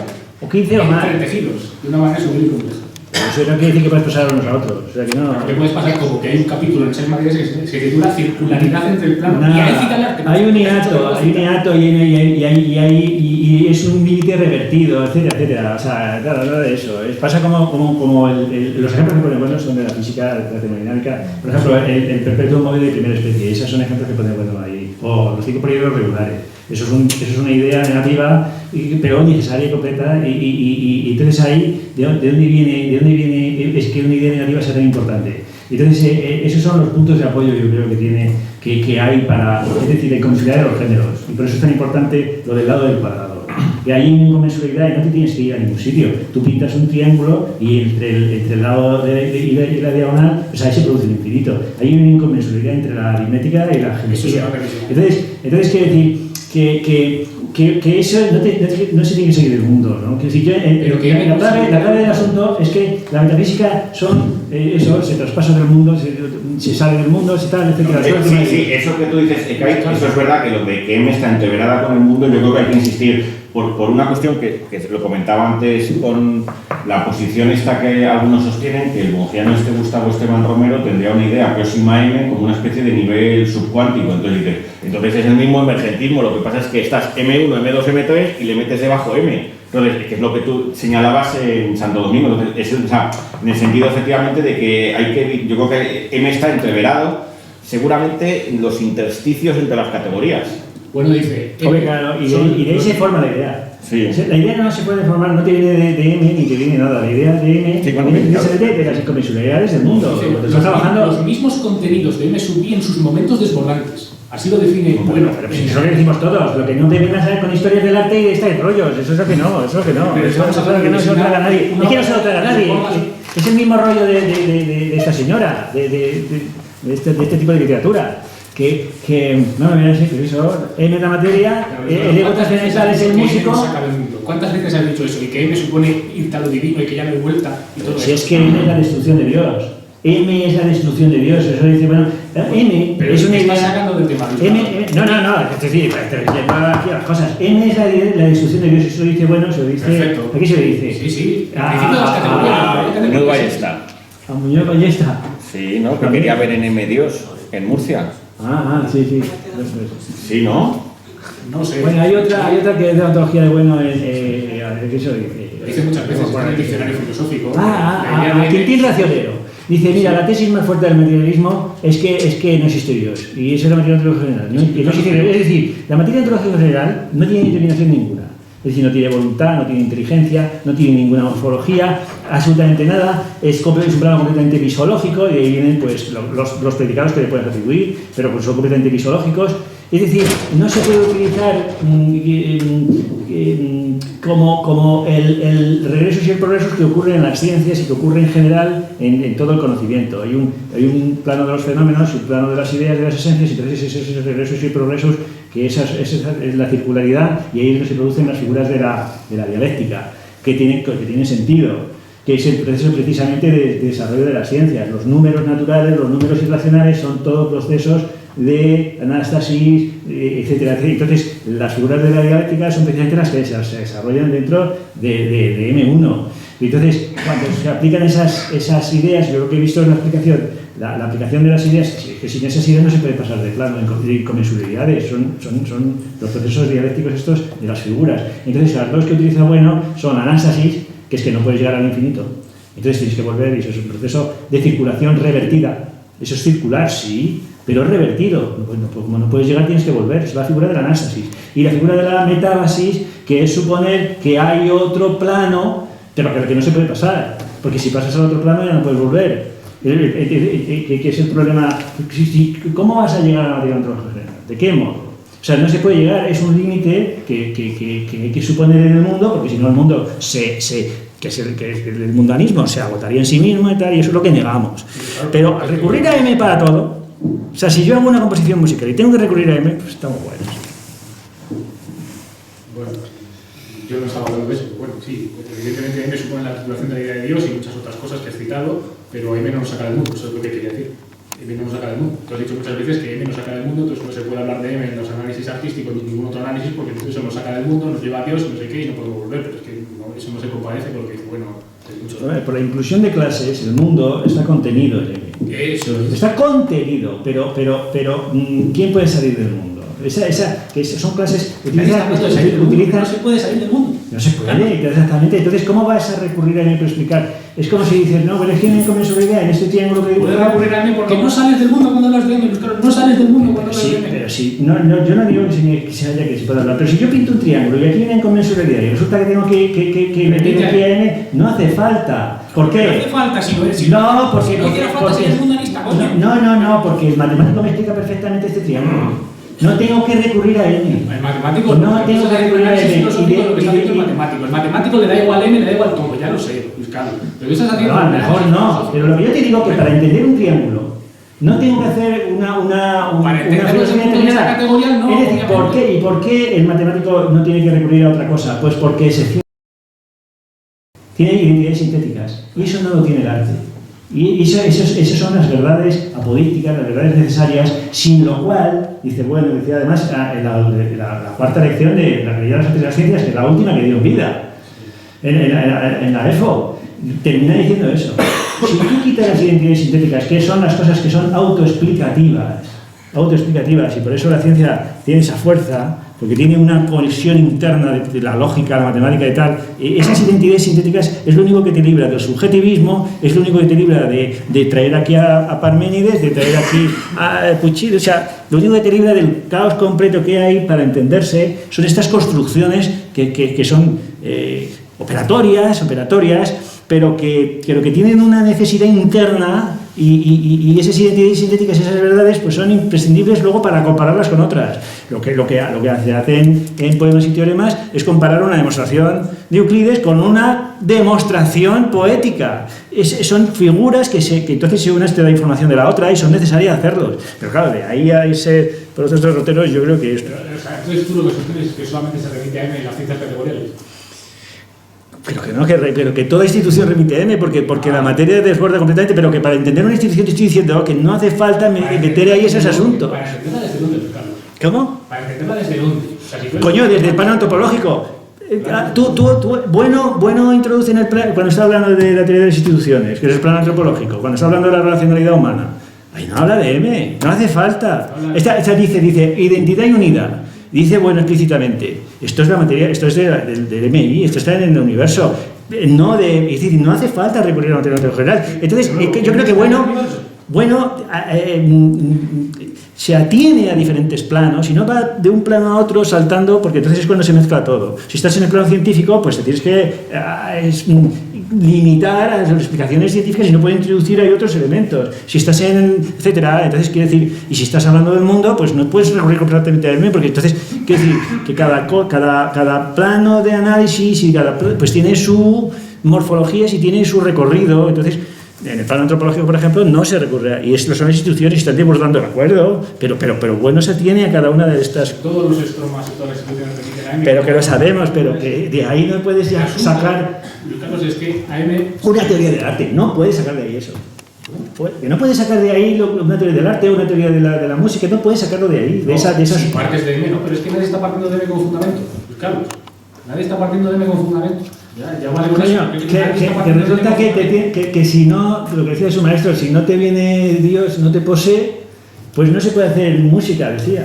Eso lo dice Auxiliar. O sea, si no te posee la divinidad, si no estás poseído, no puedes hacerlo. Eso lo dice Auxiliar. Eso lo dice Auxiliar y la última conferencia también. Dijo, yo no creo, yo soy ateo, pero tengo que creer en Dios, pues si no, no me sale esto. Entonces, ¿qué estás haciendo? Estás recurriendo. Estás recurriendo a un texto que tú conoces muy bien, que es el del arte divino, cuando bueno interpreta... No, el otro día, lo dijo el otro día en el minuto no sé qué. Sí, ya, hombre, si lo sacas de contexto y no conoces quién es Julián y cuáles son los textos a los que está refiriendo, lo he hecho replicado ya millones de veces, buscarlo. De mala fe ya descontextualizarlo. O sea, que no, hombre, que va a ser mala fe. La mala fe, yo creo que un artista, un músico, pues llevarse toda una institución filosófica a este asuntito, que es una cosa concreta. Sí. Y desde ahí reconstruirlo todo. Si me permitís, dos cosas, y también hay alguna palabra pedida. Efectivamente, o sea, sí que concedo que todos los estromas remiten a M en ese sentido de la inagotabilidad de lo real y tal y cual. Ahora bien, entonces, esa referencia, esa remisión a M, si todos los estromas lo hacen, no sería característica de ninguno. Quiero decir que no, que sería... entonces, lo que quiero decir es que... Eso lo dijo claro, Íñigo... Y eso es lo que había que analizar. Por ejemplo, en el caso de las ciencias, que es lo que yo quizás más conozco bien, los ejemplos en los cuales bueno señala M están, bueno, el caso que tú conoces muy bien, del gas ideogénico y tal, pero siempre tengo la sensación de que es en un contexto dialéctico. Por ejemplo, el caso que más claro es en teoría del cierre categorial, el de la anamorfosis absoluta, para hacer la crítica a la explicación de cómo surge a partir de la materia inorgánica, la materia orgánica, la vida. Bueno, dice, bueno, no funciona la metodología reductora, no funciona la metodología emergentista. La anamorfosis, él dice que tiene una anamorfosis categorial, que puede usarse como un mecanismo, pero lo que luego hay otro tipo de anamorfosis absoluta, y que esa es la que se precisa para remitir a M, ¿no? Y entonces es un poco lo que luego también perfila en el ego trascendental, cuando al final dice, bueno, efectivamente no podemos ver la materia orgánica precisa de la materia inorgánica, bien, pero no podemos decir que M2 surge de M1, eso sería el emergentismo. Dice, lo que hay que hacer es meter en medio a M como una especie como de fuente a través que... Pero claro, mi sensación es que todos estos ejemplos que él da siempre está pensando contra alguien, quiero decir, y entonces en ese sentido mi sensación es que cuando se apela a M siempre en las junturas entre categorías es en un plano filosófico y no es en un plano interno categorial, como pueda ser el de, qué sé yo, la propia matemática o la propia biología. O la propia arte, o la música, o la literatura. Categoría, eso es. Música o pintura, pero no arte. Desde un punto de vista nosológico, categorías, es pura negatividad. Ahora, ontológicamente sí que es positivo. Esto es literal de bueno es el ego trascendental. Ontológicamente, es decir, ideas. Que es una idea positiva. Bueno, pero si no lo negamos eso, pero que de ahí no puedes derivar nada. O sea, no se puede derivar nada. Eso que decimos. ¿Qué se puede? Pues esto que digo yo. La desustancialización de todo. Eso es lo que puedes derivar. Pero eso ya es un conocimiento negativo que no es la negación del conocimiento. O sea, Fórmula utiliza bueno constantemente cuando habla de M. Y entonces no hace falta realmente que mencione explícitamente a M, porque cuando habla de discontinuidades, cuando habla de inconmensurabilidades, ahí está M necesariamente.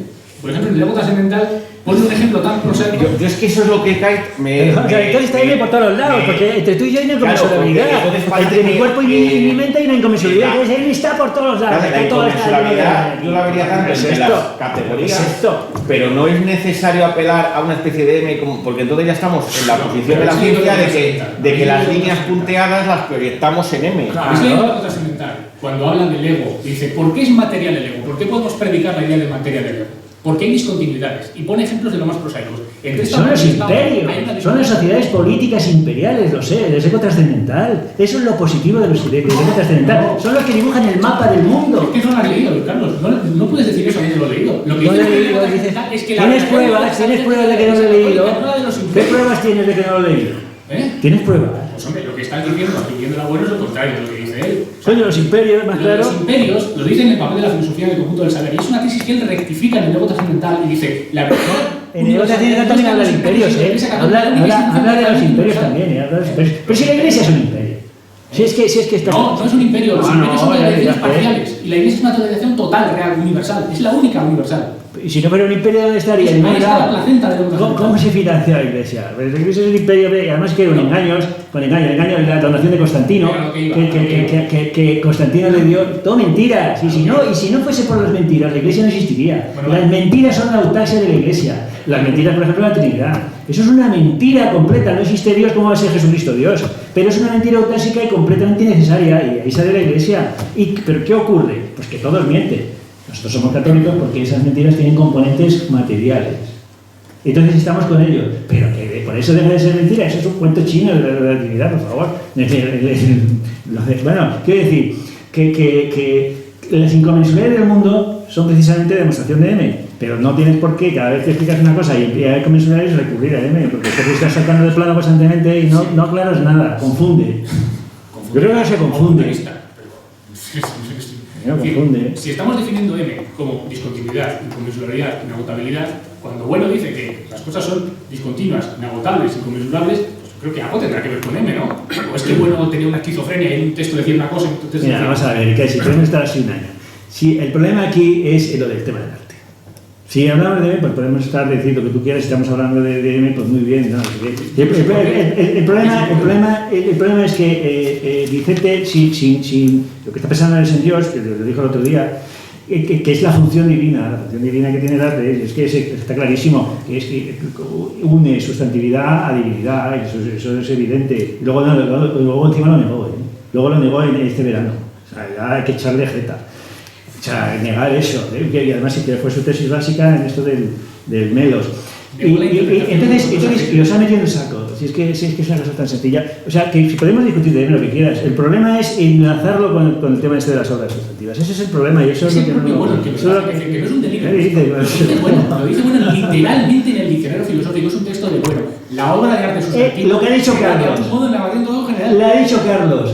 de modo apagógico contra las ideas de los mitos de cultura y naturaleza, contra las ideas de no, pero si lo quitas de ahí se acabó. No. Es como dice Carlos, es un modo apagógico contra el mito de naturaleza y la cultura. Por eso es una crítica, y por eso sirve de crítica a la naturaleza y la cultura. Este modo pedagógico, si no, nada. Bueno, vamos a dar ahí alguna palabra más que había pedida.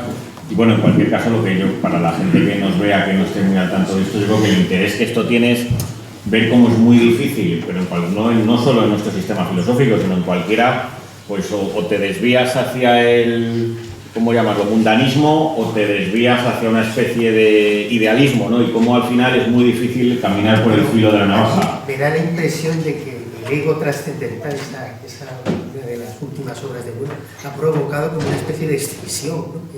Sí, claro.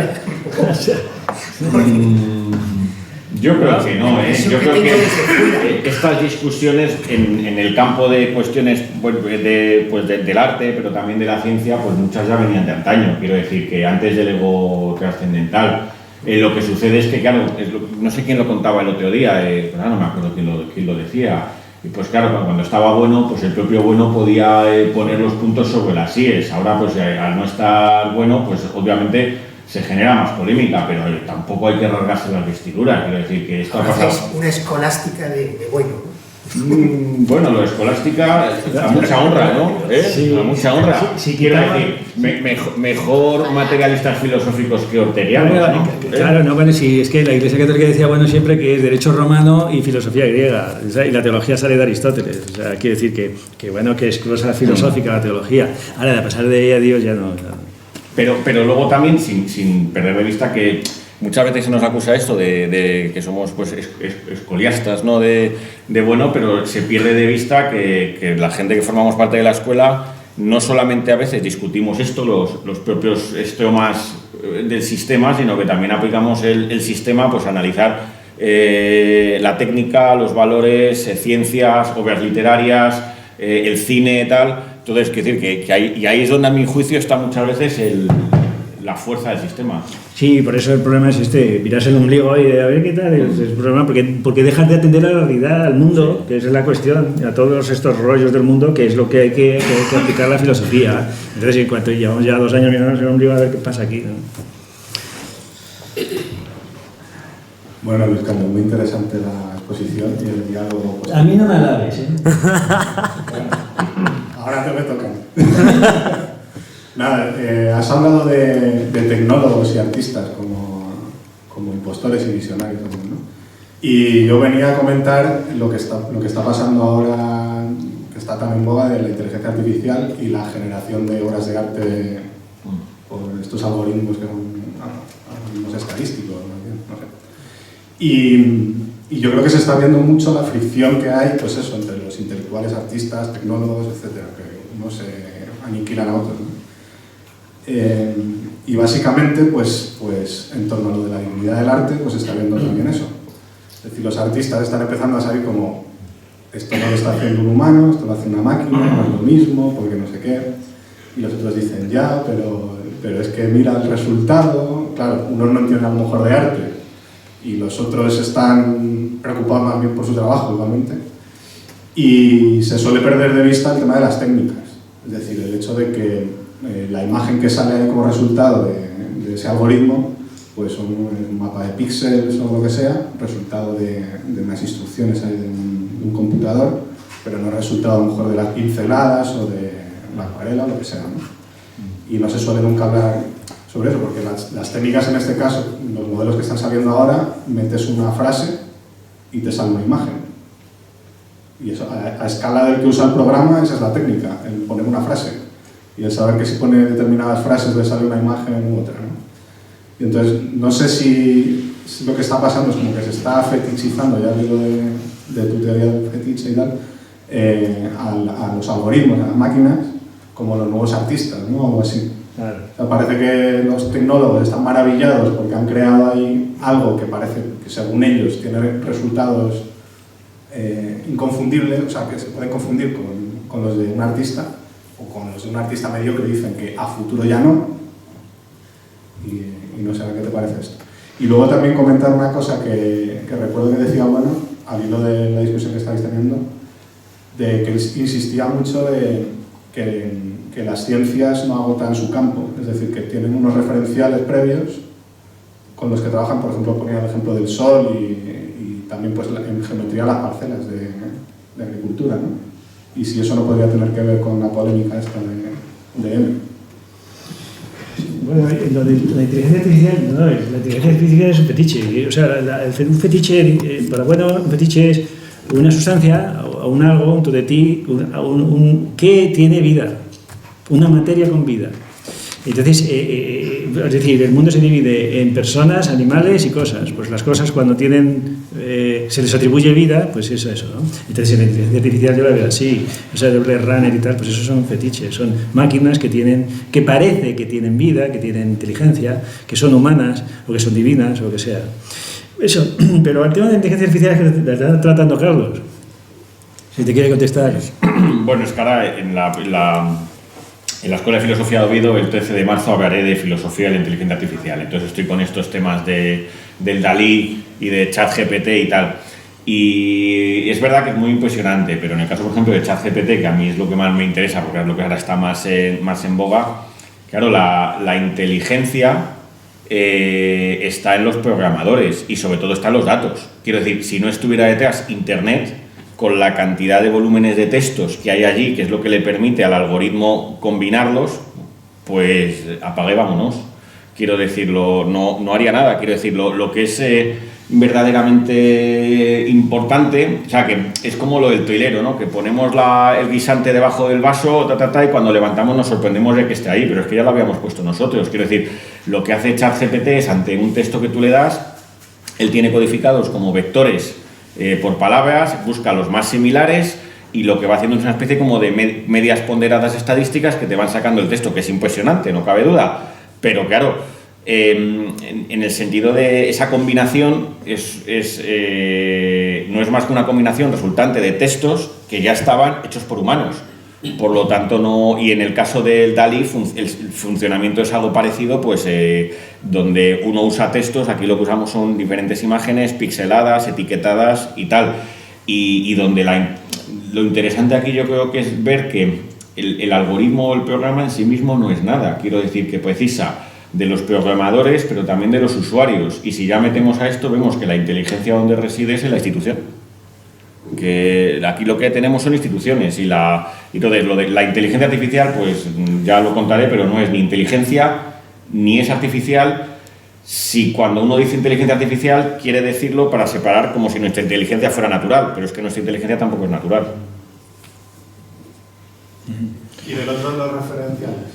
Sí, bueno, los referenciales es que es la clave completa del lenguaje. O sea, si aquí el problema con este de Sokal y todo lo demás, de que todos son construcciones lingüísticas y todo es relato, ¿no? Que es moverse en el plano lingüístico, ¿no? Que es lo que el sintagma este de Wittgenstein, ¿no? Los límites del lenguaje son los límites del mundo. Nosotros consideramos lo contrario. Los límites del mundo son los límites del lenguaje. Primero no las cosas y las palabras. Pero primero están las cosas. Entonces la institucionalización del signo viene con la institucionalización de la cosa. Cuando se instituye técnicamente un instrumento, luego viene lo que designa ese instrumento. Entonces ahí los referenciales es la clave completa de todas las ideas. Sin referenciales no tenemos nada que hacer ni nada que decir, absolutamente nada. Entonces, claro, hay toda una historia fenoménica de la construcción de esos referenciales, anterior a la ciencia o a las técnicas, ¿no? Eso los animales. Quiero decir, el plano antropológico está dentro del plano ontológico. Pero el asunto es que, hablando de las artes y de lo de la sustantividad de la obra y tal, el hecho de que, o sea, yo como entiendo la postura de Cádiz y que igual me equivoco, el hecho de, creo que ellos defienden que la obra, la interpretación de la obra no se agota. O sea, que sigue habiendo nuevas interpretaciones, por eso refieren a ello. Yo no entiendo. Pero sí, eso pasa con todo. Eso de las interpretaciones de las cosas pasa con todo. Esa es la tesis. Es el referencial que da siempre es el Quijote. Ya. Sí, pero que eso... Vamos, eso es lo que he entendido. Pero si es que esas son las tesis de la hermenéutica. Sí, claro, eso. Pero vamos a ver, esas son las tesis, si la hermenéutica se basa en eso. El mundo no se agota los significados, entonces todos son textos de textos y no se agota ningún texto porque todos son... Pero no pasa no se agota, no, pasa con todo exactamente. El mundo, el sol tiene 40.000 significados. No, pero las cosas igual, los referenciales que decías tú. El sol, una sociedad lo interpretan de un modo, otras como un dios, Amón o Ra o lo que sea, otras. Entonces, quiere decir, eso pasa con todo. O sea, es que no es una cosa constitutiva. No es una cosa constitutiva del arte. Los extremos están cambiando constantemente, entonces hay que volver a redefinirlos y hay que volver. Y además, es una cuestión trascendental, que es la técnica. Que la técnica destruye, es violenta, es violencia. Y entonces, todos estos procesos diamórficos, a través de las morfemas, de las formas, eso es la historia del mundo. Es la historia del mundo. Entonces todo se va a destruir, se va a reconfigurar y todas son interpretaciones sobre interpretaciones y cada sociedad tiene las suyas y es que eso es así. Y eso no es una cosa del arte. No es específico del arte, ni mucho menos. En las ciencias pasa igual. Vamos a ver, es que igual pasa en las ciencias, va generando unos campos distintos, va ampliándose, entonces se van remodelando los anteriores, es que es así, lo de Galileo y tal, lo del sistema solar, la física cuántica, entonces van remodelando los anteriores, los va especificando, pues eso es lo normal, es un funcionamiento normal, ¿no? Yo, por romper un poco el hilo, dos cuestiones. Sobre lo que habéis comentado antes acerca de la relación que puede haber entre la nematología y el plano tecnológico, yo quería preguntar si precisamente, como lo habéis entendido, no es lo que justamente nos separa de la concepción marxista de infraestructura superestructura, en la medida en que decimos que todo plano tecnológico necesita necesariamente de un plano nematológico, eso justamente no es lo que sucede en Marx. Porque en Marx, en principio, si bien la superestructura engrasa la infraestructura, Marx, creo yo, que no niega por ello que la superestructura podría desaparecer y la infraestructura podría ser funcionando por ella misma. De ahí que requiere la revolución para poder acabar con un determinado sistema. No hace falta, no solo es suficiente convencer a la gente, sino que hace falta directamente destruir, por la vía de la violencia, técnicamente la infraestructura. Entonces, justamente yo creo que aquí se puede ver, si no me equivoco, donde nos separamos de la concepción marxista.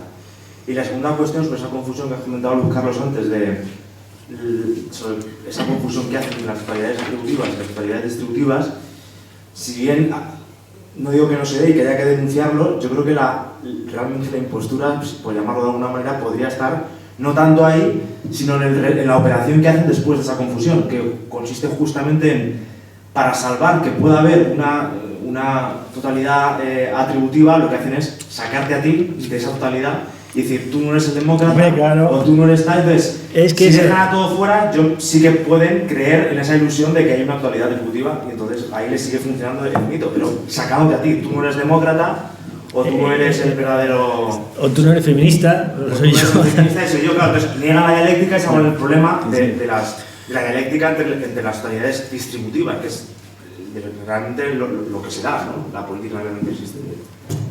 No, mira, me repites un momento. No, el tema no es que la técnica requiera una nematología, no es que la requiera, es que la acompaña necesariamente. ¿Por qué? La acompaña necesariamente porque no existen sustancias independientes. Entonces, como no hay nada independiente, no está todo con todo, pero no hay independencia de las cosas, no son independencias, pues entonces tienen relaciones con el exterior. Dentro del mundo, claro. Tiene relaciones con el exterior, y eso es la nematología. Toda técnica tiene relaciones con el exterior, con otras instituciones con las que choca, con las que, etcétera. Entonces, desde cada técnica se genera toda una nematología, porque el que está dentro de la técnica ve la fuerza que tiene eso, y sobre todo las tecnologías, y entonces se genera respecto al exterior, respecto a las instituciones que lo rodean, respecto del entorno y del contorno de esa institución, pues ahí es donde actúa la nematología, ¿no? Entonces lo que no se puede es que venga aquí un matemático a decir, no, es que el universo entero es matemático, como decía Galileo, porque entonces estás viendo lo que decía Severo Ochoa, no, es que Severo Ochoa, es que todo es química. Entonces, desde su plano, hace una nematología y recubre todo lo demás. Eso es lo que se puede hacer. Pero ni desde la química, ni todo es química, ni todo es matemática, ni todo es pues esto, ¿no? Ni todo es música, como decía. Sí, pero claro, hay que limitarlo. Entonces se limita constantemente. O sea, son imperialistas todas. Que la idea de droga es lo que dije yo la otra vez, que justamente pues es nematológica. porque necesita convencer a nosotros de que una sustancia es droga, una sustancia de la que otros se están beneficiando. Y por eso la palabra droga sirve como nematología. Además es una sustancia divina. ¿Cómo? Que siempre se entendió la droga era una sustancia divina. El peyote de conexión con los dioses, eso es lo normal, eso es siempre así. Bueno, pues una última intervención, porque a las 9 nos echan. ¿Eh? Otra pregunta. No había una segunda parte. No, ya está. Ahora volviendo a la impostura, estaba pensando en la pintura, hablando de arte y de la impostura, pensando en la pintura, en la pintura abstracta, en la que ya la tecnología no importa desde el momento en que, porque en la pintura realista tienes un criterio de comparación con lo que estás pintando, pero en el arte abstracto, que si tú le das a un chimpancé a pintar, ¿no? y luego lo comparas con un humano y el que lo va a juzgar no sabe distinguir uno de otro, pues entonces Eso lo hizo Desmond Morris. entonces el problema del arte abstracto actual es que puede ser una impostura total. Bueno, ¿Cómo se juzga eso? Eso que dices tú, eso lo hizo Desmond Morris en Nueva York, y eso fue un éxito de público y de crítica, ¿no? Pero bueno, claro, eso es una forma de desmontar esas imposturas, lo del Socal y su artículo, ¿no? Pero a mí me parece más, esto que decía de los píxeles, me parece más el dadaísmo, esto del collage, ¿no? Cosas que ya están hechas y entonces lo que hacen es reconfigurarlos, ¿no? Me suena a eso. Pues agradeciendo muchísimas gracias a todos los asistentes. Les convocamos al siguiente diálogo filosófico, que será el próximo jueves 16 de marzo, en el cual intervendrá Ekaid Ruiz de Vergara con el título La idea de materia en Gustavo Bueno, que se puede considerar pues una continuación seguramente de muchos temas que aquí hemos tratado y volveremos a tratar, ¿no? El remedio.